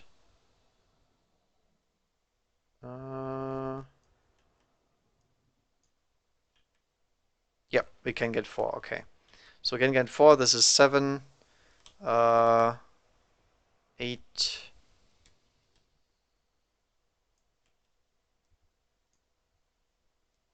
Yeah, we can get 10 possibly because we can skip. Yeah, we can also clip this guy. Okay, so 10 hits on the squad. Let's take that. 2, 4, 6, 8, 10. Everything but 1 and 2s. And now we have to take them one at a time on the Storm Shield. So Storm Shield passes, passes, ouch, takes D3 wounds. 2, Storm Shield, passes, fails, is dead. That guy is also dead. And that guy is also dead. Because he takes 4 wounds, then this guy takes 2 wounds, and this guy takes 3 wounds. And that leaves this guy alive. We still have 1 splinter pistol that hits and doesn't wound. Okay. That triggers Strength from Death because the captain died. And we can fire again. And we can also choose a unit. Oh yeah, sorry. I forgot to move these guys. Sorry about that. Obviously, they should have moved over here because, you know, I was talking about that and then I didn't do it. Uh, I couldn't trigger their Strength from Death anyway, but they should have been around here. I just realized that. So I can now make a free run move, or I can do anything else. I think I just want to kill these scouts, because the scouts have 2 up cover saves, and I can kill them pretty easily. I get 2 hits, 3 hits, 4. Yeah, should be enough. So I'm gonna take another shooting attack, I guess. How many I get? Wait a second, I can't do math because that's 3. That's 5, 6. My bad. Should have had 2 more. 6 of them. 2 dead. Pistol. Wounds. And kills him? No, it doesn't kill him. Okay. So the scouts are still alive with 1 guy because this guy would have made his 3 up cover, even though I didn't go to ground. And I only dealt 2 wounds, I think. I'm not sure about that one. So, but let's shoot these guys here really quick as well, so I can see if I can grab that objective. I guess he's gonna go to ground for sure because he needs to survive. And good thing too, because he got rendered 4 times over. He's dead. Doesn't matter. He's dead, so it triggers Strength from Death on these guys. Which doesn't matter for shooting, but I can move them if I want to. And I guess I'll move them a little bit towards here. And spread on the objective. There's only the Death Watch coming in next, so that doesn't really matter too much, but in the end it's okay. These guys cannot trigger Strength from Death again because they already did that, and you cannot do it multiple times. And that is that. Alright, that was pretty successful. Killed a good chunk of Centurions. And next is gonna be the D cannons. D cannons from here into here.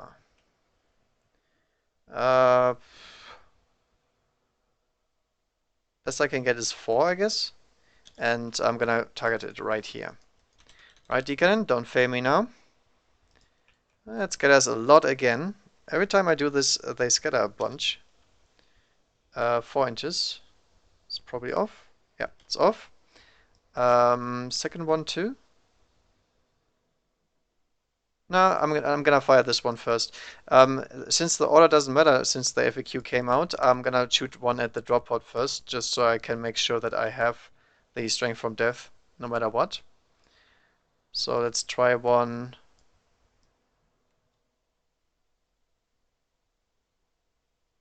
It's a little bit like so. So we get hit 2 guys.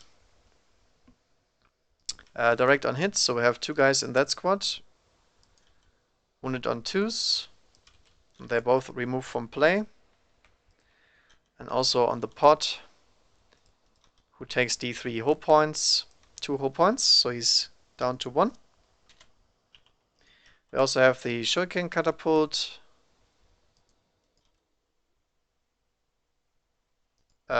which has 1 rend, 1 cover save, which he makes.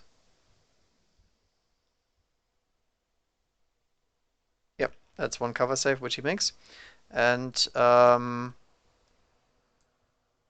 that's it from that D-cannon.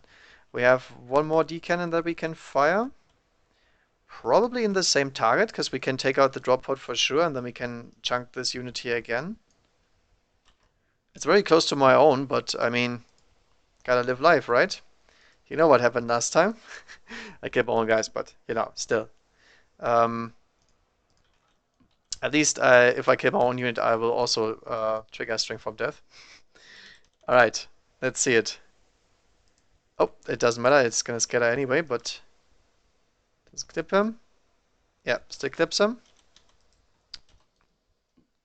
And removes him. That's nice. We snapped the melter gun, I guess. And then 2 shots. Nothing. Alright.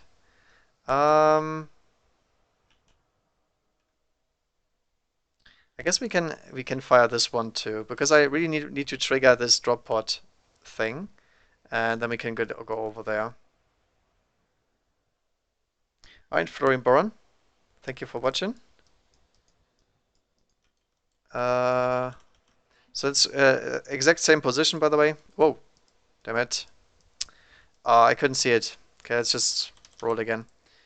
Right here. Okay, it's a direct hit. That was not a direct hit before, but sometimes if you don't deselect them, you move the dice, which is really bad, because it obviously will screw over the result, but I cannot always help it. So it's about nothing on the Marine, and the pod takes some points. Oh yeah, I should have rolled before, but my bad. This is true D. This is not a resolve D, so this is actually a penetrating hit, and I should have rolled for the drop pod first. That is a explode on the drop pod on the first hit, so I couldn't have targeted the drop pod. We have to revert that real quick. That was my bad. The D shot is always penetrating, and it is AP2, and it is open top, so this one would blow up no matter what. I just failed on this ruling here. So 5 inches explosion. It's gonna hit 1, 2, 3 guys in that squad. I have to resolve that again. 3 up. This kills 1 guy. 5 hits him. Hits him too. Nothing. Hits my guy on top. Nope. Hits this guy. Yes. And not the platform. So 1 hit on the platform. Nothing. And hits this guy, but does not hit the Beastmaster. So 1 hit. Wounding on a 4. 3 up armor is fine. Then the drop pod is removed. The other one targeted the Marines, so that's fine. But the last one couldn't have targeted the pod there. That didn't work.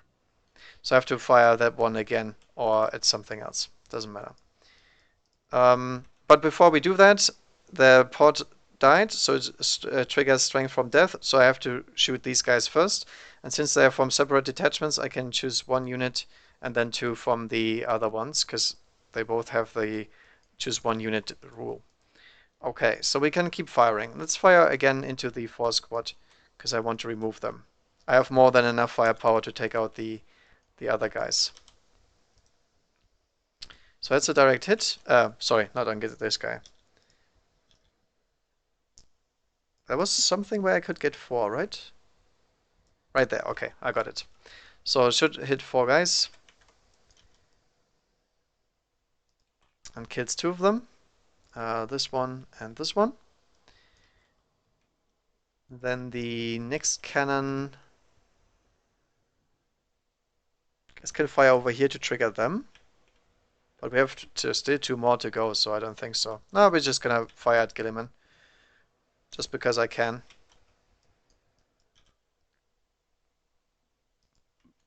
Scatters backwards, but that should still hit him. Yep. And he's dead, I guess. Yeah, he's not in cover. He's not in cover because he didn't move into cover. That was these guys that rolled for cover. Removes him, and we have 1 more to go. We need to put that one.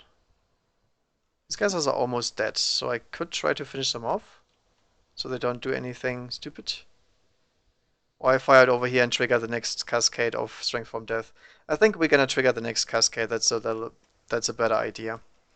Okay, so let's put it over the drop pod, obviously. Not over the drop pod, but over the unit next to the drop pod, because makes sense.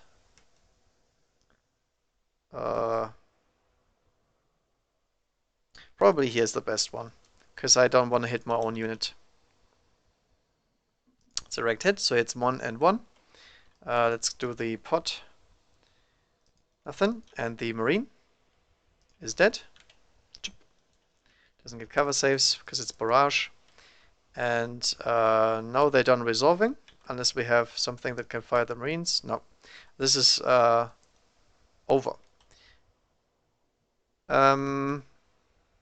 These guys were not in range, I guess. No, technically they weren't in range, but they can fire into the Marines in front. So we have 1, 2, 3, 4 shuriken shots from the jet bikes to linked. Nice. Winning on force with Blade Storm. Okay. That is 2 Marines down. 1, 2. Doesn't trigger Strength from Death yet because there's still 1 alive. And I'll keep that one in case I want to trigger it on this cannon. I can use my Beastmaster though. I don't know if the Beastmaster can actually kill him, but it doesn't matter. He doesn't hold this objective anyway, so I guess I can run it in there. Yeah, just keep on shooting. So this D cannon into the pod, because we want to kill that pod still. And I guess we fire here. Right there.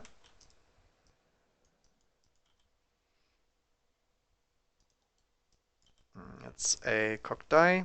That's a direct hit. Hits 1 Marine in the pod. D3. Pod is dead. Does it explode? Yes, it does. How far? 4 inches. Alright, so it's gonna hit every single Marine here. So it's 4 of them.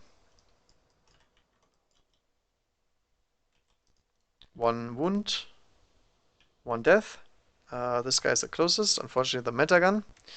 Then we have 3 guys here.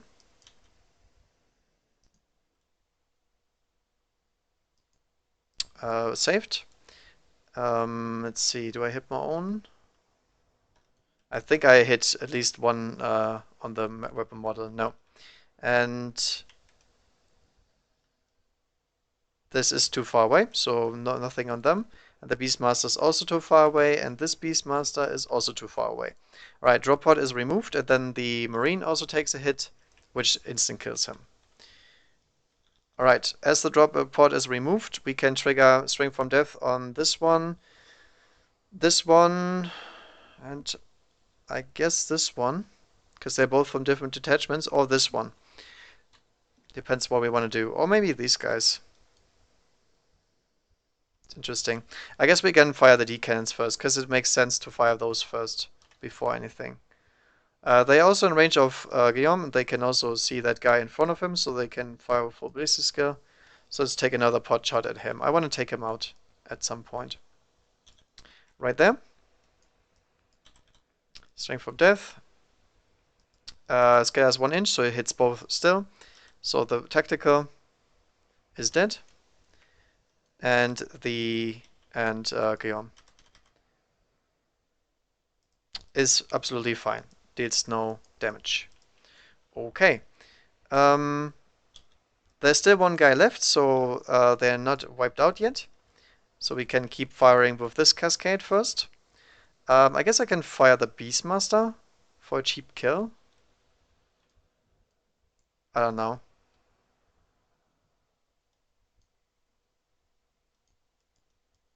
What does he have? Splinter Pods? I think so. Let's see. Splinter Pods is 2 shots, assault, 2, 4 poison. 4 poison. Resist skill 4? Yeah. I don't know if that's really worth shooting with her. No, let's fire with this D cannon next. I think I'll take another shot at him if I can reach him. Cannot. Cannot reach these guys either. Cannot reach these guys. So I guess I have to fire in front. So we will target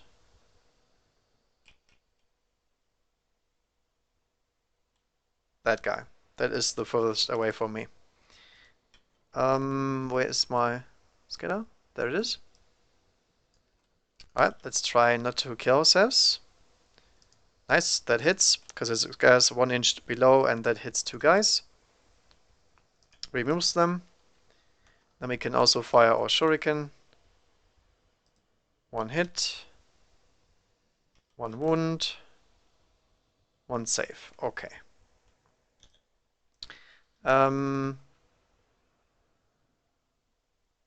So what's the third unit I wanna do with? This is this detachment. This is 2 separate detachments, so I can pretty much choose these guys or this one, doesn't matter. We already have different detachment uses.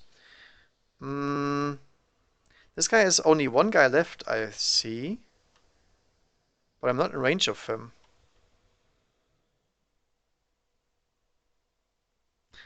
Let's do it like this. I'm guessing these guys won't do it, so I'm just gonna go with the Beastmaster. Let's roll with it. 1 hit, 1 wound. 1 save. Feels bad, man. Didn't trigger. But that's okay. So we have another Beastmaster over here. She can fire into this guy. Come on. Gotta hit something. Yep, hits. Doesn't wound. Okay. We have 1 more D cannon that I can fire. What does it want to fire at? Because it gets triggered by the Beastmaster charging anyway, so we can fire at something else. We are not in range of Gilliman. So I guess we have to fire in front of us, which is really dangerous, but I can also fire the scouts, but who cares about scouts, really? I don't.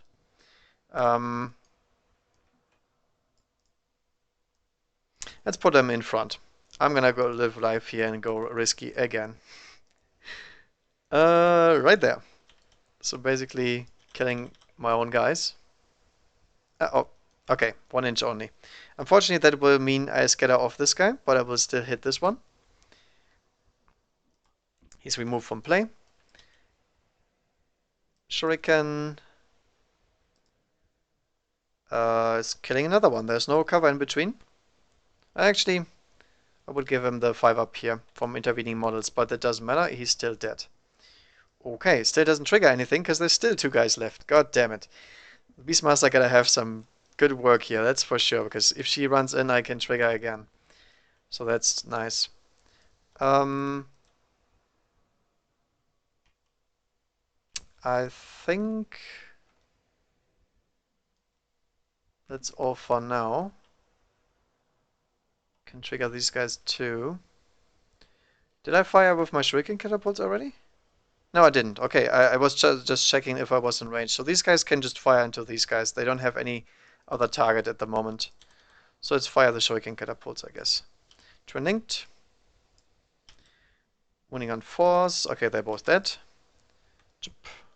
Oh, this guy would get a cover from the Beastmaster, which he fails.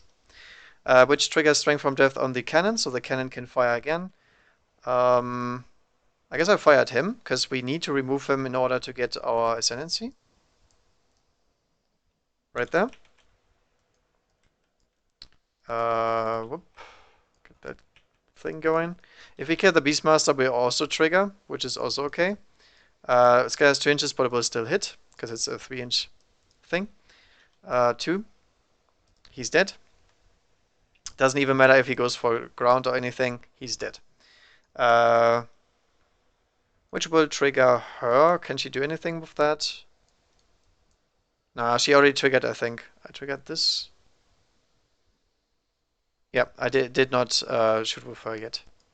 She can just do a normal shooting though. So nothing here can profit from that death, except these guys. Whoa. And these guys can still fire. I'm not sure if they already fired. I think they fired once, yes.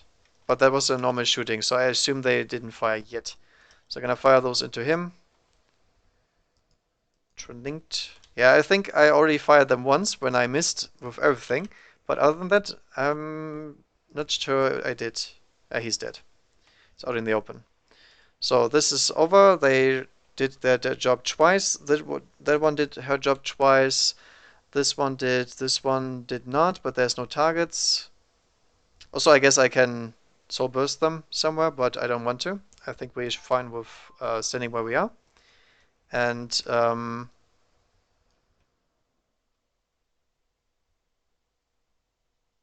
I guess that is all for them.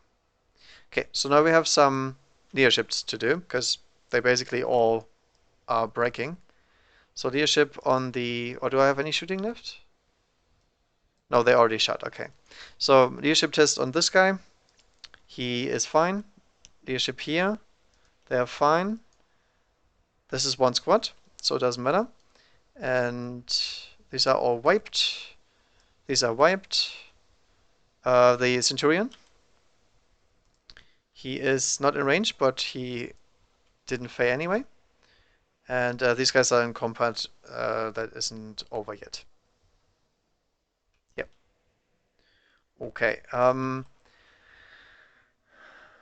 Does this Beastmaster even want to charge? I mean, if she dies, I can keep her for next round, which is lovely. If she does kill him, we also get some more movement. I don't think I profit from her death this turn, so I don't think I want to charge here. Because Ultramarines are pretty nasty. No, no charging. Alright, so let's go to this combat here. We go at the same time. One grenade. No, and then the Wraith Knights attacks. That's 3 hits. Choose to remove. They're dead. Stomp attacks. Doesn't matter. And he gets to Soul Burst because he just wiped out any unit. So he can charge, move whatever he wants to, and he's gonna use that to move over here. I'm not sure if he gets to consolidate. I assume he does not get to consolidate since he moves here in the initiative. Although I think he might get the consolidate right now because he would move now. Now he's not locked in combat, and he wiped the unit, so he should have been consolidating. I don't know. I'm not sure if the consolidating is an option here or if that gets overridden. I'm gonna go against it and say no, it doesn't, just because the Eldar already have the advantage and it's not clear. But he will get his 12-inch movement no matter what due to his strength from death, and obviously he couldn't have triggered it before because he was in close combat, so he did have it for sure. He's the only unit that didn't trigger this turn. All right.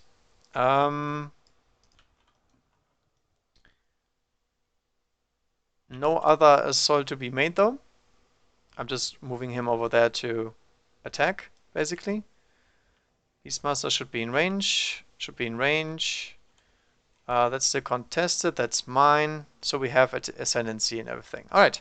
So going back to the thing here, we did score Ynnari for sure because we killed a bunch of stuff. We also did score supremacy, and we scored objective 2 by moving on them. So let's see how many points. 2 points for supremacy, bringing us to 7 points in round 2.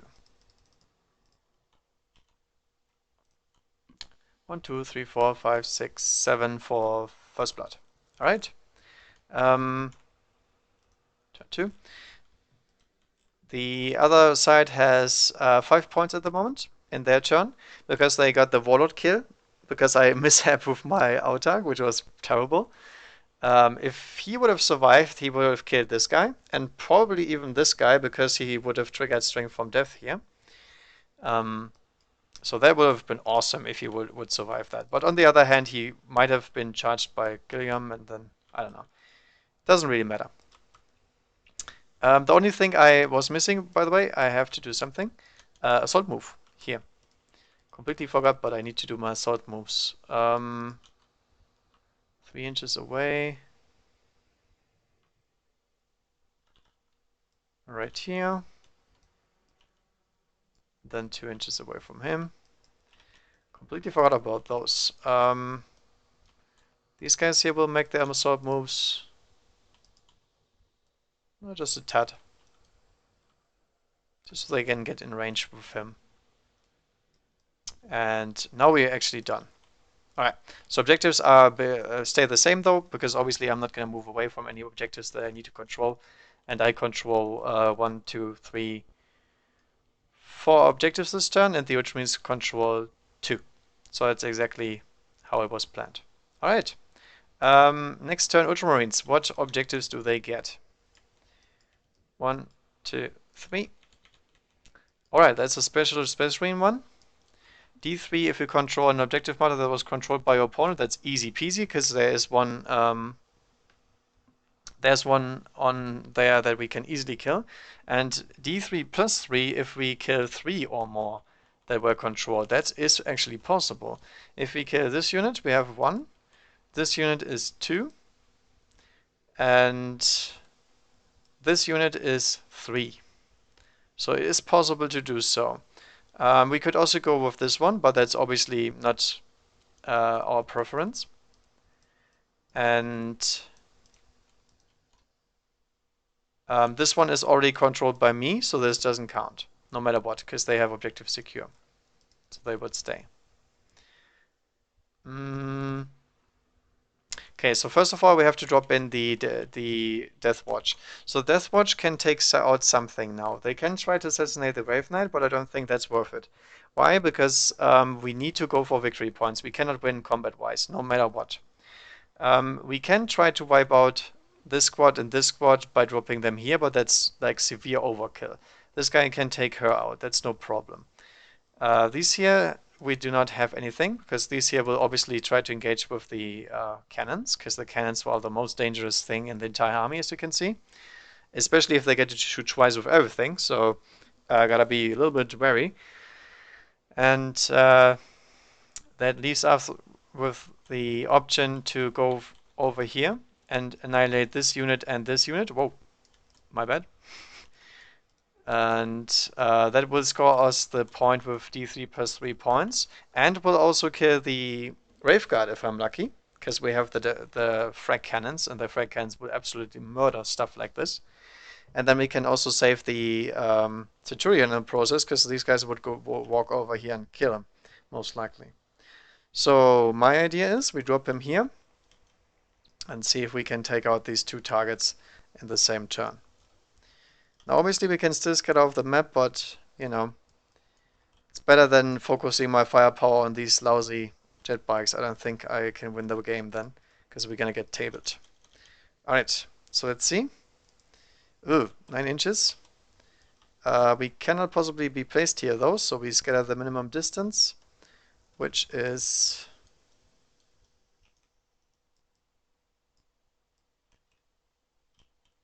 right there. Yeah, I guess we can't hit the freaking. This is not a one of these trees that I ignore. This is actually a tree. So we're gonna hit the tree exactly like so. All right, doesn't even matter because the Death Watch is gonna have a good position no matter what. The frag hands are both combat squatted, so we have a good chance of killing both in one go, but a lower chance at wiping out the guard.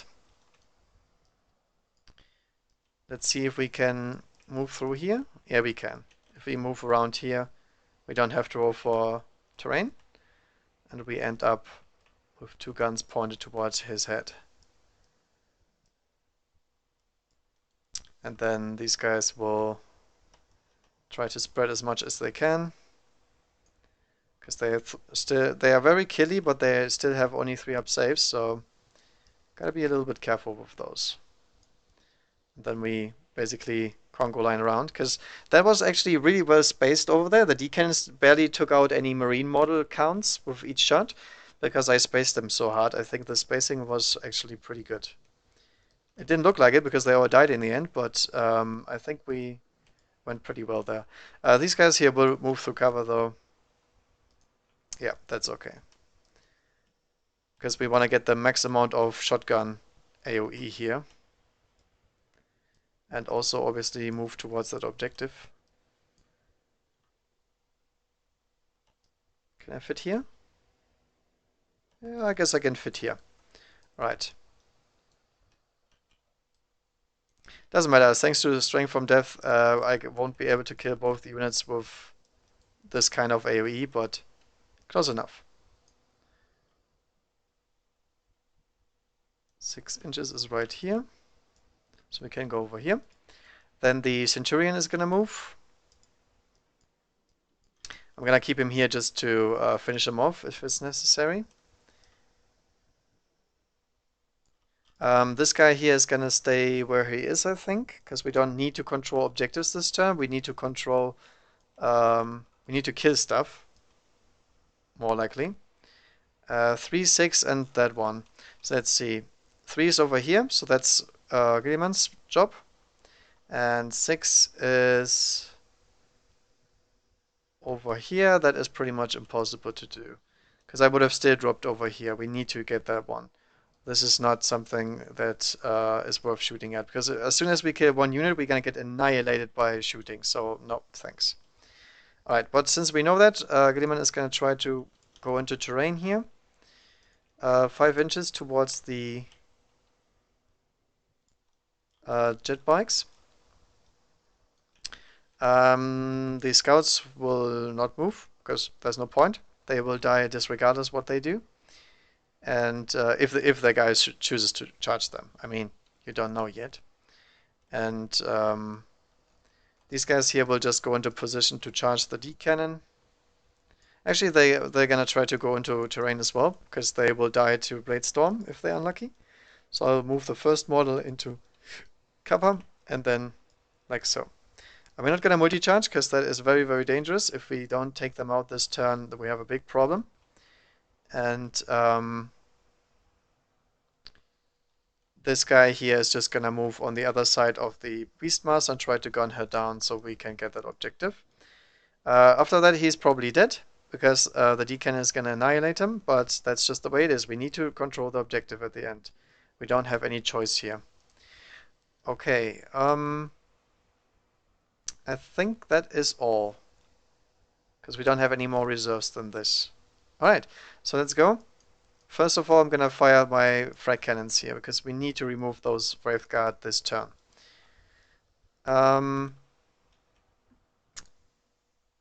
We have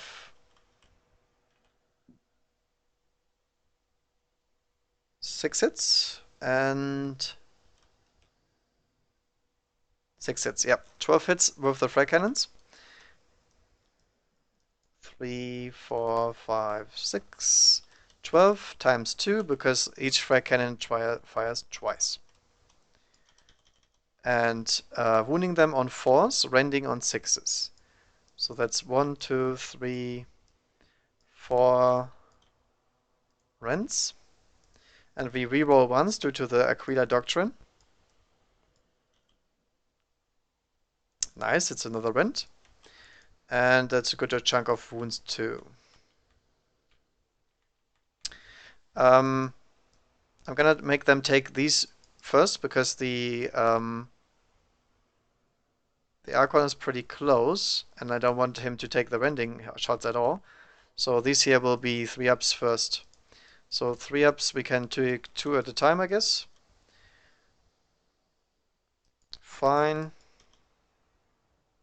1 dead. Fine. Fine. Uh-oh. Fine. And dead. Okay. So we have 2 Wraith Guard dying. 1 and 2. And then everything else goes on to the Archon. Although it does instant kill him, I think, because it's strength 6. So it doesn't really matter, right? Yeah, it does instant kill him. Although he... Nah, he's not in terrain, is he? We cannot go to ground because we are fearless with the Wraith Guard. So I guess we look out there and then we go to ground? I don't know. No, we just kill him. Right. We just kill him. We trigger Strength from Death anyway, and the question is, do we do that while the shooting is behaving? I don't think so. I think the entire shooting attack is resolved before we go to Strength from Death. So it doesn't matter. These 4 guys would be taken out because they wouldn't get cover from the template weapon, and he would get instant killed. And he doesn't have Pheno Pain because he's not part of the Eldar. So they are wiped, and this one here triggers. So what do they do? I think I'm gonna turbo boost them because I don't want them to die. And there's really no point on just suiciding. Let's go over here and exactly behind the building so the Grav Centurion can't see us. Like so.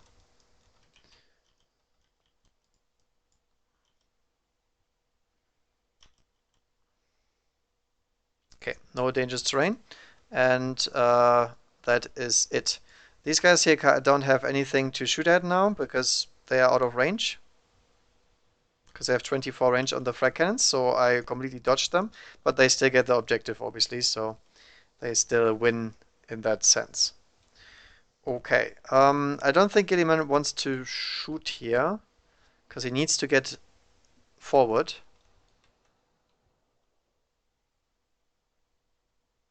Although 6-inch charge, I mean, if I kill that jet bike, it is gonna be a 8-inch charge. He can kill them in close combat no matter what though, so I don't think he should bother shooting here. Because he's the only thing that could possibly hold this objective. This guy is probably dead soon enough.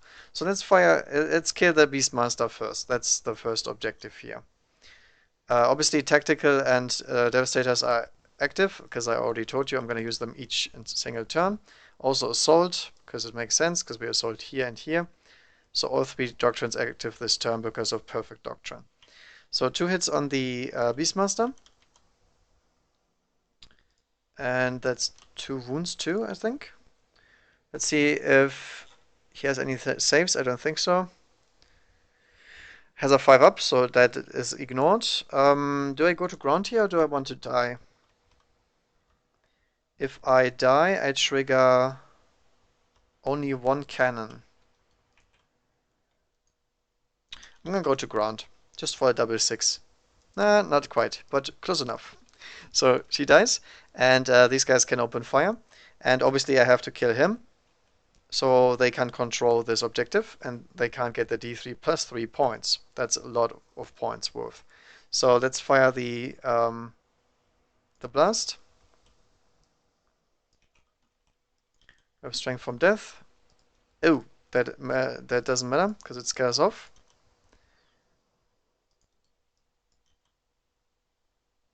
Oh, damn it. Nothing.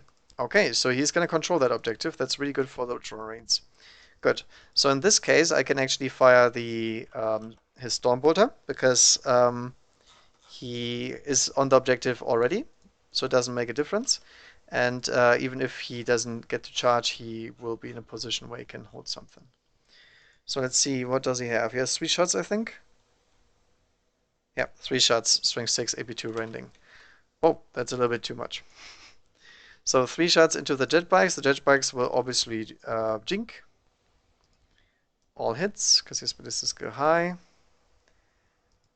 All wounds, and 4+ jinx. Hey, only one jet bike dies. The other one is out of range though, so in this case, doesn't matter. Oh, these guys should have snap fired last turn. Whoops, because I regrouped them, pretty sure.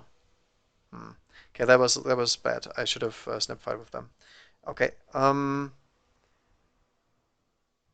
nothing is triggered though, they're just staying where they are. We're gonna toss a frag grenade over here. Hits, wounds, failed.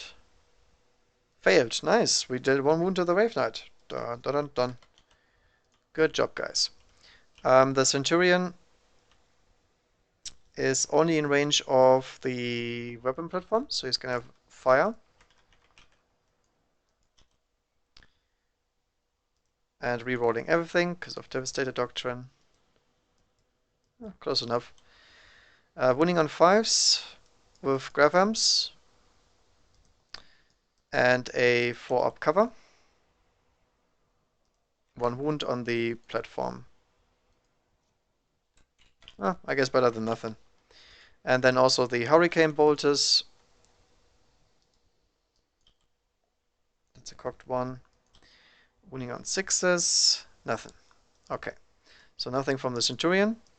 And the drop pod is also in range.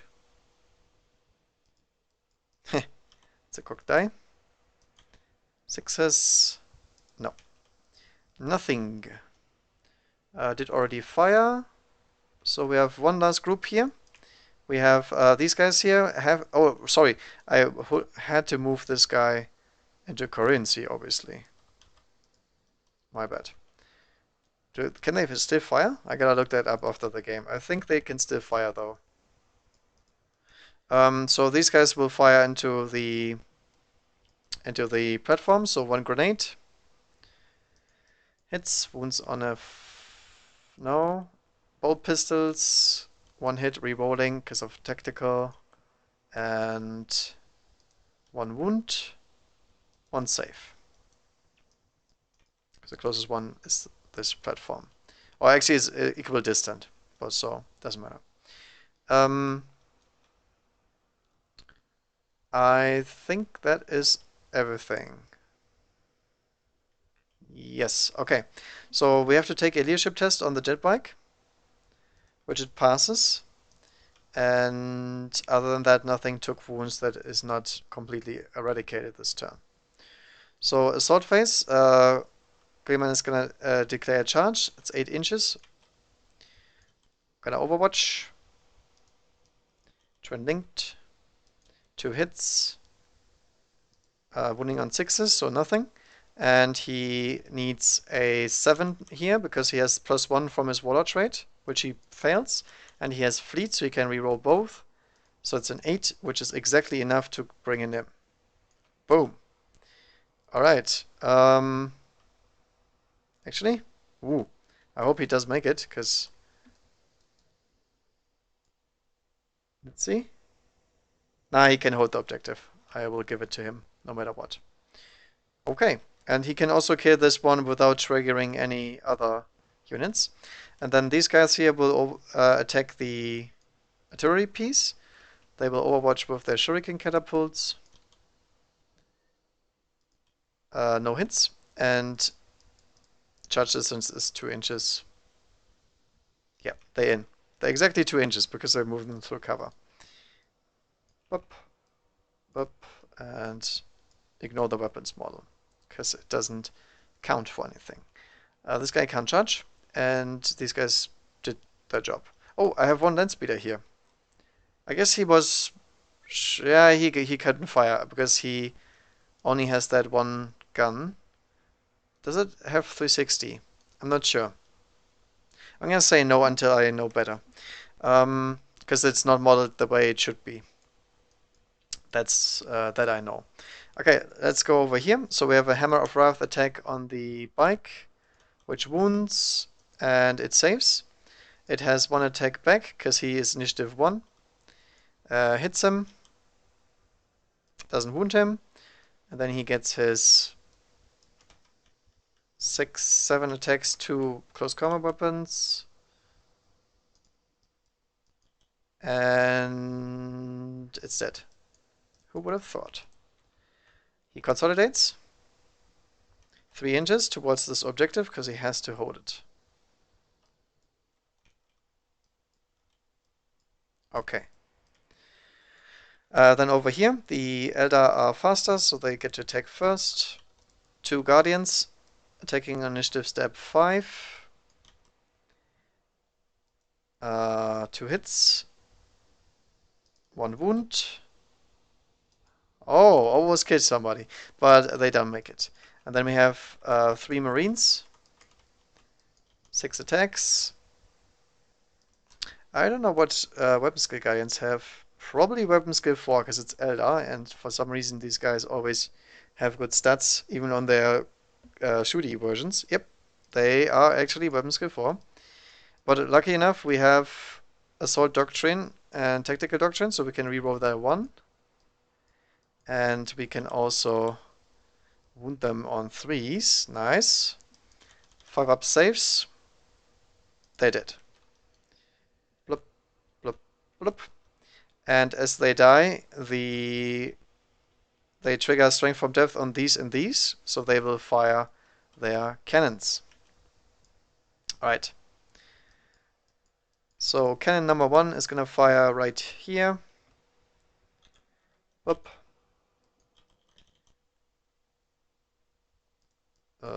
It's a cocked scatter. Goes over and misses. Whoa, that's not the one I intended. Yep, misses entirely. Let's not move the objective marker though. That's not good. And the catapult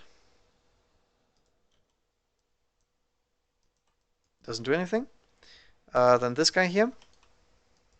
Why is this guy so far off anyway? He should be within 2 inches. There we go. Second one. Also here. Scatters a little bit.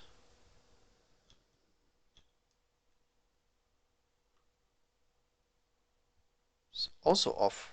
No, actually, wait. Their ballistic skill 4, not 3. Yeah, hits. So hits both. And kills both. And then the final thing, the most important one, the single shuriken catapult might be able to take out this guy. Okay, 2 hits. Uh-oh. That is 1 save. Does he pass that? I mean, technically he is in cover, yes. Alright, so he passes that one on a 6. And did this one wound? I don't remember. I just reroll it, doesn't matter. It wasn't a rend. No, it was not a rend. I know that. I think it was a normal color. So let's assume it didn't wound. Okay. Alright, so he has to pass a leadership test though.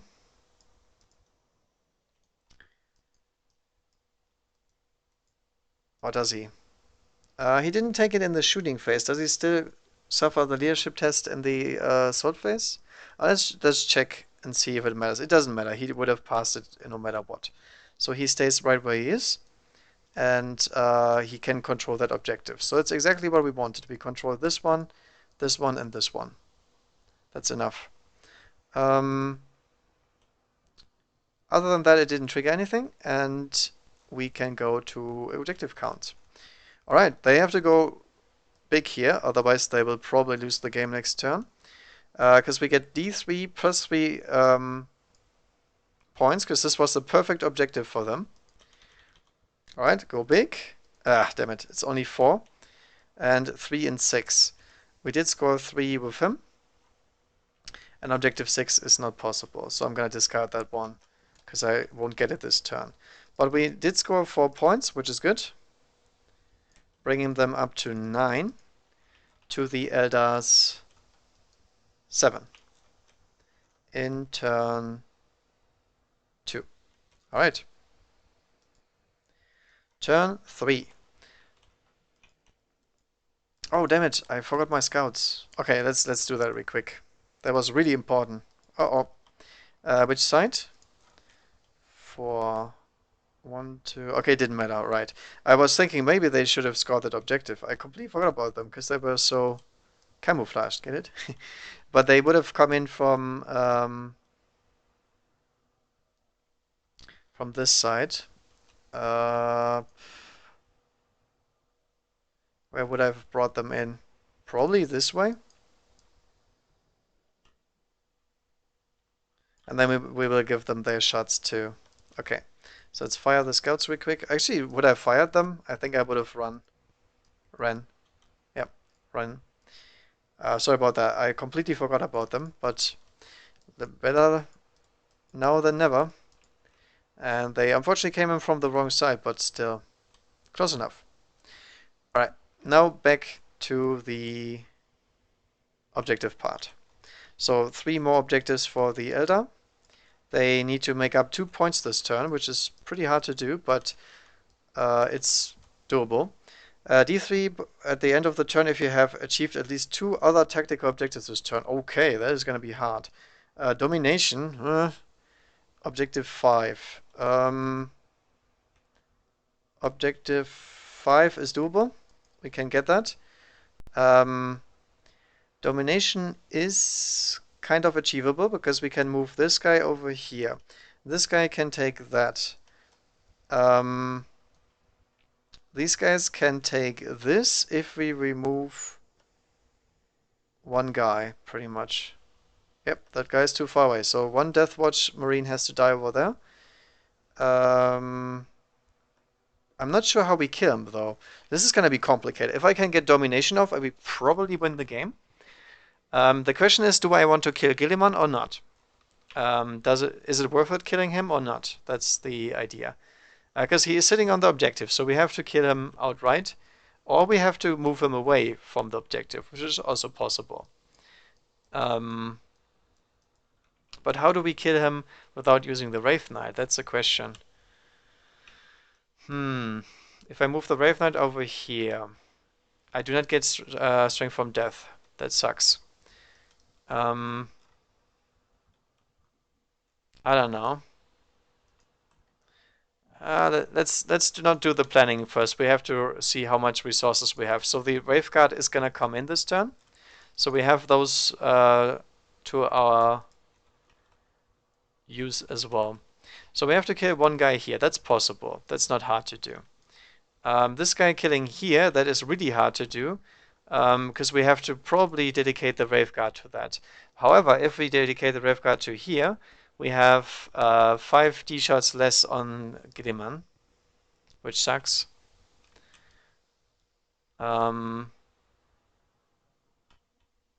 We can take some scouts out. That is not a problem. If we move them over here, I am gonna be in range to trigger strength from death too. So these guys can consolidate onto this objective. They don't have to have the Wraith Knight. If we can get 2 shots from the Grave Knight, the Wraith Knight into him, I think that's much better for our chances.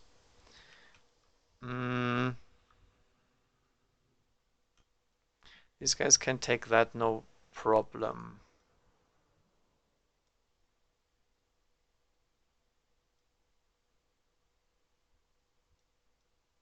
It's really hard to kill him.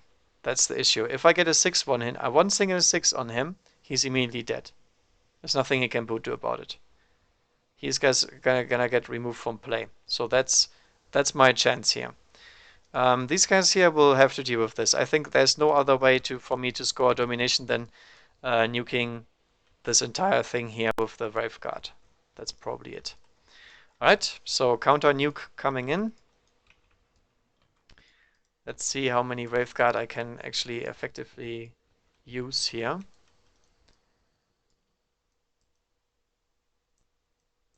Because we just need to remove one, but I want to kill them all if possible. So that's the difference. If we move like that, we get one guy less to shoot. If I make him the center, I can move like so. But that still wouldn't allow me to get another one in, would it? If I move him over here, because this guy is here, I would get 2 more hits here.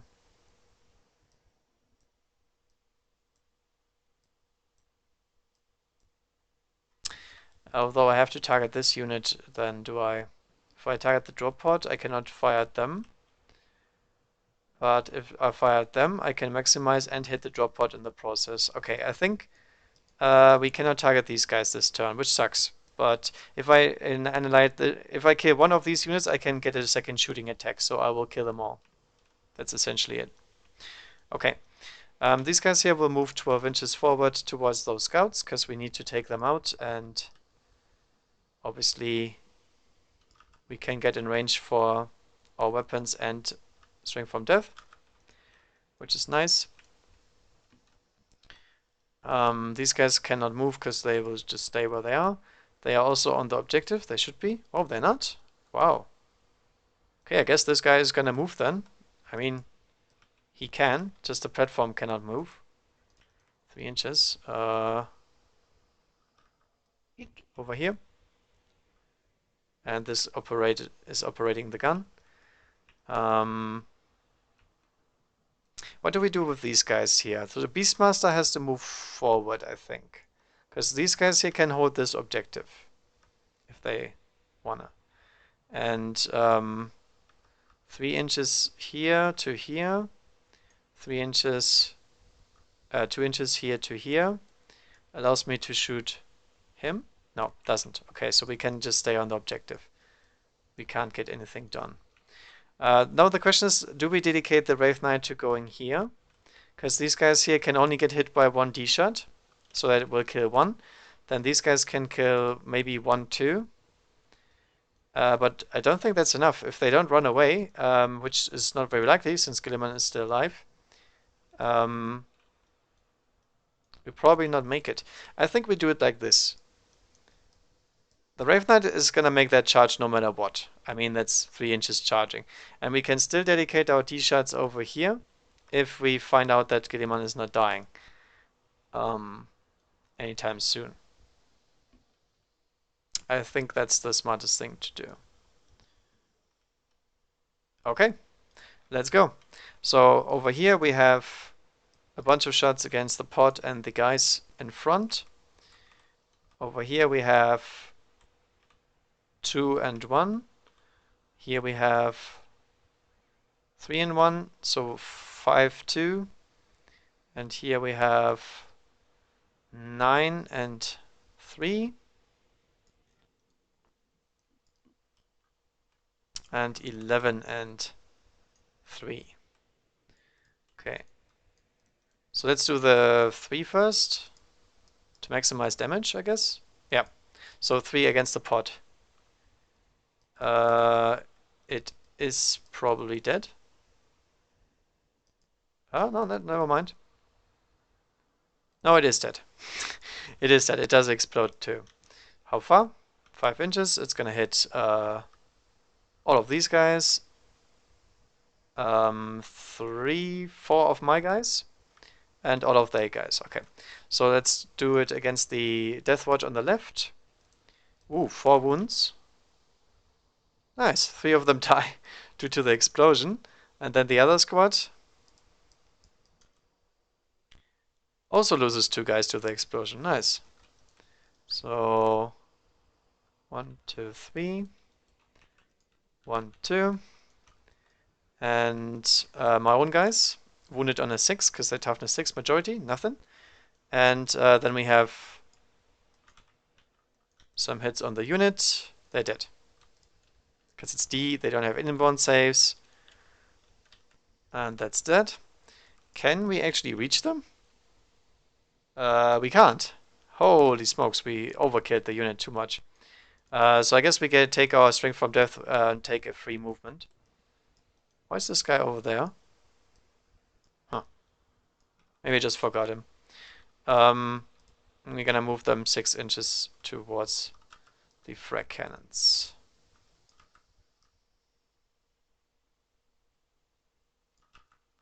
Like so, and then we spread out so the frag cannon can't kill me as easily. And also because we want to secure that objective somehow. Okay, that went pretty well. So that objective is secured for sure. Next thing is these 3 guys into the scouts, because obviously we want to take them out. The scouts will go to ground, so they have their 2-up cover saves due to the formation and go to ground. Alright, wounding on 4s. 3 wounds, 2-up saves. Nothing. Alright, so that one went very well. And then I guess I have to shoot my D shots next, right? Oh, I guess I can go for splinter pods first, if I want to. Because this guy is in range, so splinter. Oh yeah, this Beastmaster should be closer. So splinter pods, winning on 4s, 3-up save. Hey, he's dead. Strength from death triggers, and the Beastmaster can do another action. I guess she can run? I don't know, she shot at that original target, so she can't charge anymore. Can I kill her somehow? So I can trigger strength from death? I can, yeah, I can. But killing her is not really doing anything for me, is it? Nah, it's not.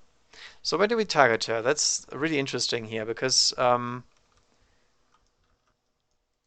not really sure where she wants to die exactly. Probably over here. Yeah. Okay. That's trigger strength from death on this D cannon. And you know exactly where that D cannon is gonna fire.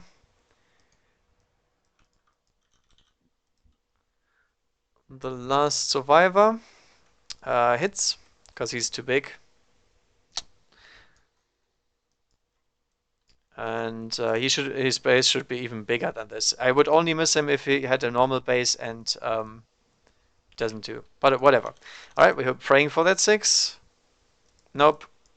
He has his invuln saves against this. Ah, nice. He takes D3 wounds without feel no pain. 3 wounds. Alright, so he's down to 3 wounds. Because you cannot take feel no pain against D shots.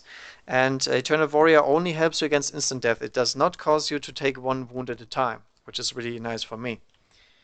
The Shuriken is out of range, and that is strength from death done for these 2 units. The other unit was not in range because I was too lazy to move up with the Guardian. My bad. That was my mistake. Or is it? Yeah, they were in different detachments, so my bad. I think I'll keep shooting with these guys though before we move on. So next shot onto Gilliman. That's a cocked die, unfortunately. Oh, I was a direct hit. Whatever, it scares and misses. Oh, almost killed her, but not close enough. Nice, I actually try to kill her. And then a second shot. Hits again, because it's 7. What does the shot do? Nothing. Damn it. That's the worst possible case. I guess these guys can try to kill him and then fire into him. Because we have to kill him anyway, right? Because there's the objective. Yeah, I guess so. Do I fire my D cannon though? Do I do it? Or do I not kill myself? I think even if I kill myself, it's gonna be worth it. Because if I kill myself, I get to fire again with something else. Okay, let's get us. It's a little bit So, how much? 3 inches. Misses. Damn it. 7 inches is too much. Alright, kill him. Come on, guys. Nope. Did not kill him. What else do we have to shoot at him?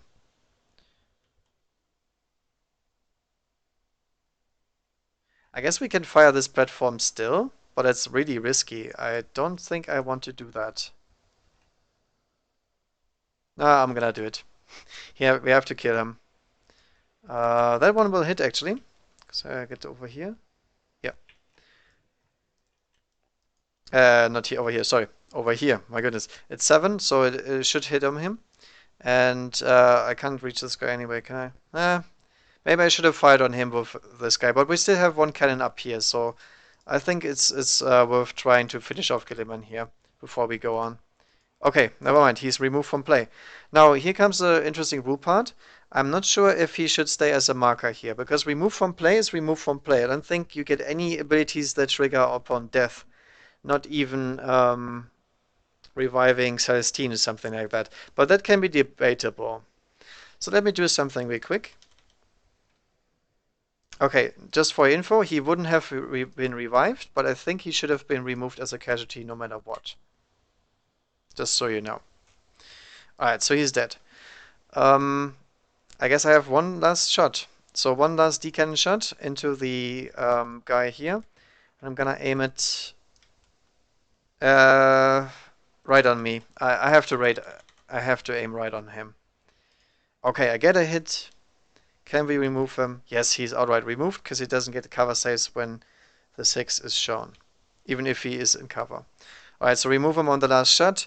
Strength from death triggers, and I'm not in range of anything that I could shoot at. Okay, so that is one last round of shooting because we have the D shots into the scouts. The scouts will obviously go to ground, and they miss. Okay. I should have shot one shot at the Centurion. My bad. So that was a mistake, but nevertheless he missed anyway, so doesn't do anything. Okay, I think that's all shooting though, is it? Yes? Oh, wait a second, I made a mistake here.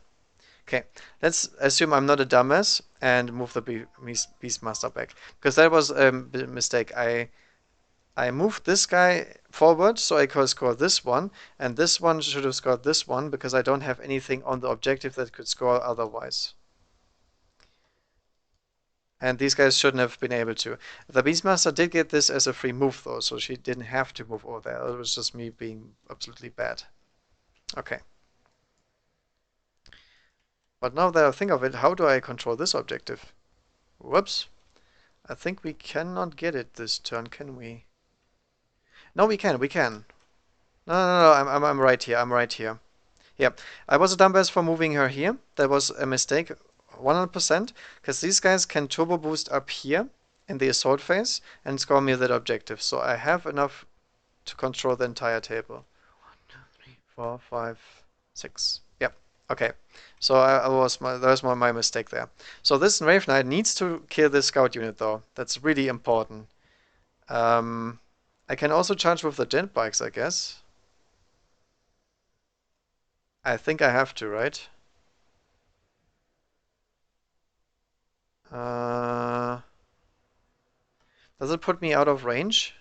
No, I would get to attack. Okay, so declaring assault against the scouts cannot overwatch, and I do not get my initiative penalty because they went to ground. I make it with a 5-inch charge. The bikes will also charge, and they make it with an 8. I'm not sure if they have plasma grenades though. I have to check that. I never actually charged with jet bikes, to be honest. Let's see. Wind Riders do have no plasma grenades, I think. No plasma grenades for them. Alright, so first of all, we have a Hammer of Wrath attack on him. Wounds. And he stays. And one more Hammer of Wrath attack here. Doesn't wound. Then on initiative 4, we get to attack. Initiative 3, we get to attack with the bikes.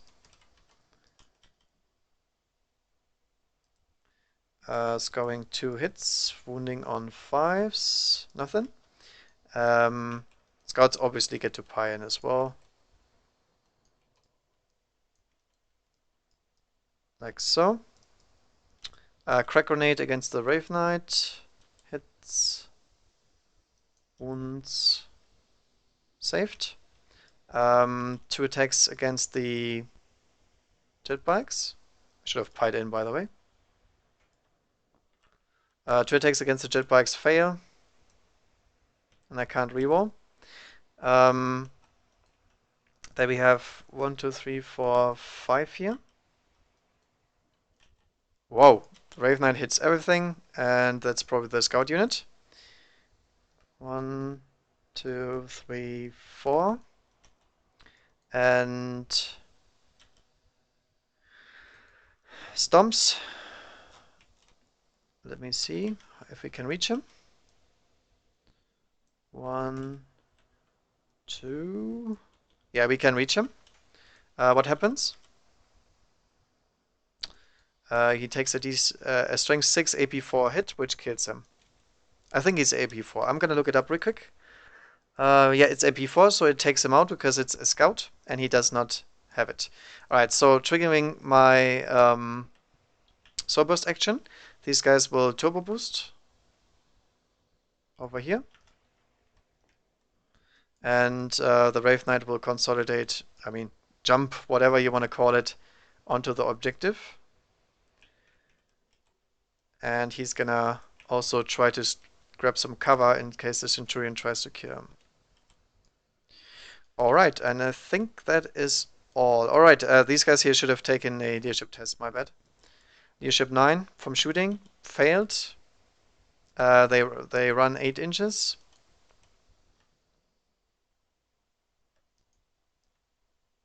No rerolls because Goodimon is already dead. And I think that's all I had to take here. Alright, so let's see how many objectives we got. So first of all, domination, we did score because we have 1 unit on here, here, here, here, here, and here. Everything on it. Scores me 6 points. That's probably game. Then we control objective 5 because we have domination, and that means we have surety of purpose because we do have 2 other tactical objectives achieved, which is another 2 points, which brings up 1 point, 2 points, and 6 points up to 16. We also scored Warlord kill because Guillaume got nuked. And that is probably game over.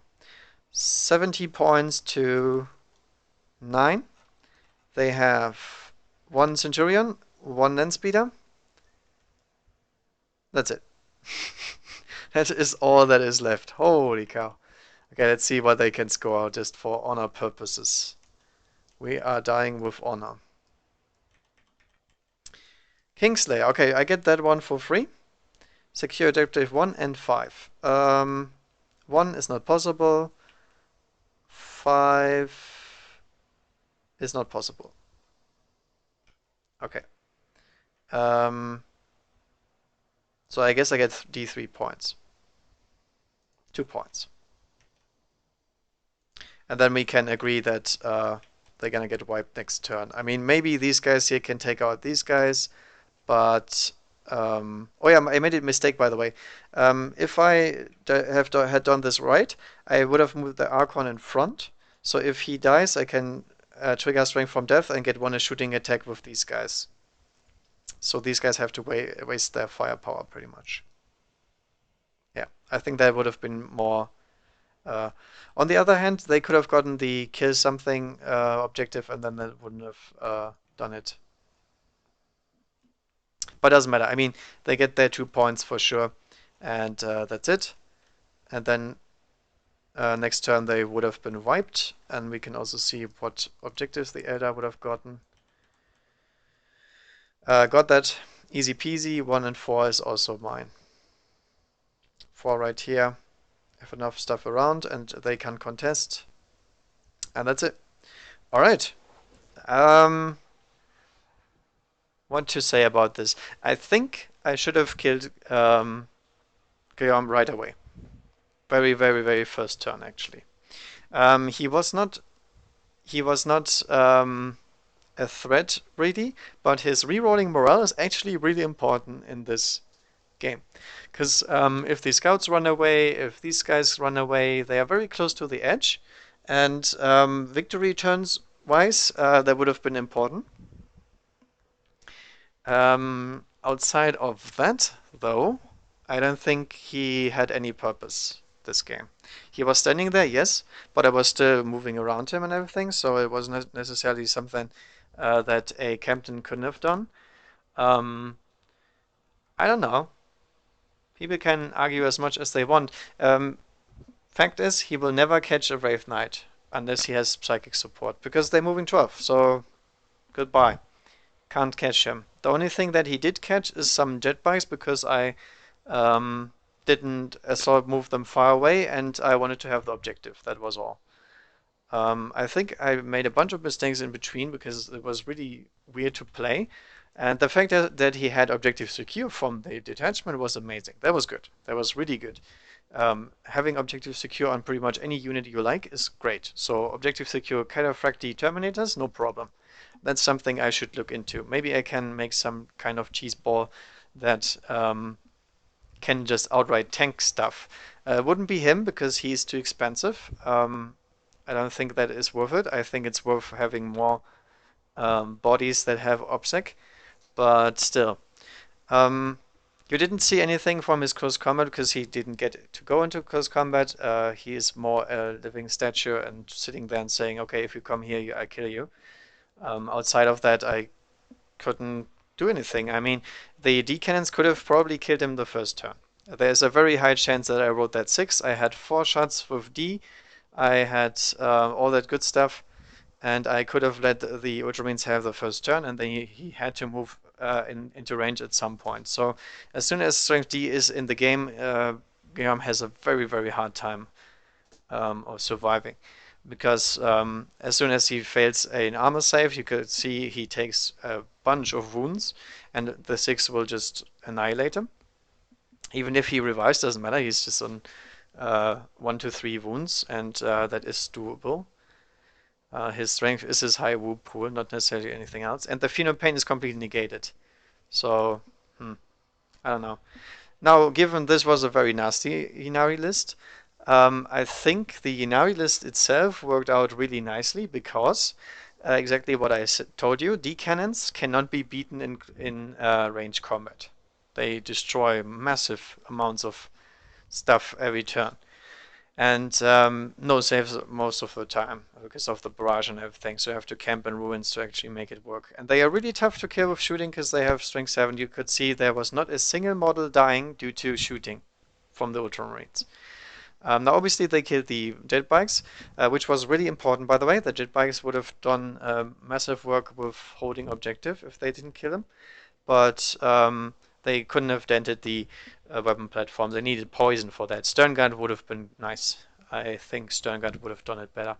I could have attacked the decans with the frag cannons, but then again, that would mean the Death Watch wasn't taking out the Wraithguard, and the Wraithguard just counters Guillaume like super hard. They walk at him, he can't do anything about it, and he's gonna get shot with these while they have the option to overwatch him with D3 shots. So on average, you're getting 10 D shots in the face, and 3 of them should not wound. So we have 7 Ds, D3 wounds. 2 of them should go through. So on average, he loses about 4 wounds on the charge, without assuming that his Reapers could be performing worse or better, just on average. So he does not want to come any close to that. The Death Watch performed as always. They took out what they wanted to take out in one single go. Excellent as always. But afterwards they just died because the Wraith Guard unfortunately did fail their reserves. I'm not sure if it was good that they did that because I know how Death Watch works, and the big disadvantage of putting two groups in one pot is that the Wraith Guard could have just split up. But forcing somebody to split up when the most of the action was going down around here is actually a pretty good thing. So if that made the Wraith Guard jump here instead, that would be nice. In that case, I could have dropped the drop pod here and then killed these guys as well in the process. So, bit iffy. Um, the Ynnari stuff is pretty dangerous the more clumped up you go. That's the issue. I only didn't lose as many Marines as I should have because I spaced massively with the drop pods and everything. The drop pod explosion was really unfortunate though. That was not statistical. But, you know. Um, the Beastmaster performed really good. Just walking around doing stuff. Uh, the Centurions performed extra good. Like they took out that Wraith Knight like it was nothing. No problem. I underestimated their firepower, and to be honest, I was stupid of moving into their range. That was not the Centurions performing, that was the Centurions doing major math, and me not having an inbound save because I didn't take the Ghost Shield, and then jumping into range and just dying like a dumbass. Very good. That's why I don't play Eldar. Okay. It's too easy to stay back and just kill everything, and I can't handle that apparently. No, seriously, it was bad. Shouldn't have lost him. Now, given the Wraith, the second Lord of War would be illegal in tournaments, you could expect less than that. But then on the other hand, you would have had 300 more points of kill something. For example, I could have taken another friggin' D squad from hell with an Archon, and those would have dealt more damage than that guy. So you can make this list different, and it would still perform the same way it will, because the backbone of the army are the D platforms and um, not the Wraith Knights. The Wraith Knights are just here for the beef and for the threat range that they provide. Because as you can see, that knight here, the Ynnari Knight, moved over here in the enemy's turn, then jumped over here with consolidating the next turn in my turn, and then charged here. So he had made like massive amounts of movement due to the fact that he can trigger Strength from Death. And that's what I love. I love these guys because they are very, very versatile. They're very cheap. They were already a good unit before, and I think they are way better in the Ynnari detachment because they didn't even have battle focus in the first place. So just thumbs up for the Knight. Really good unit.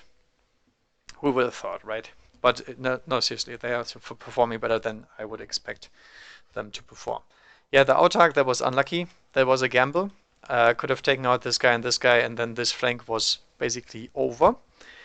Although the Centurion didn't do too much, I guess. But that was because my reserves were delayed. If my Autark was in, I could have had the Wraith Guard in earlier, and maybe then they would have dealt damage. I don't know.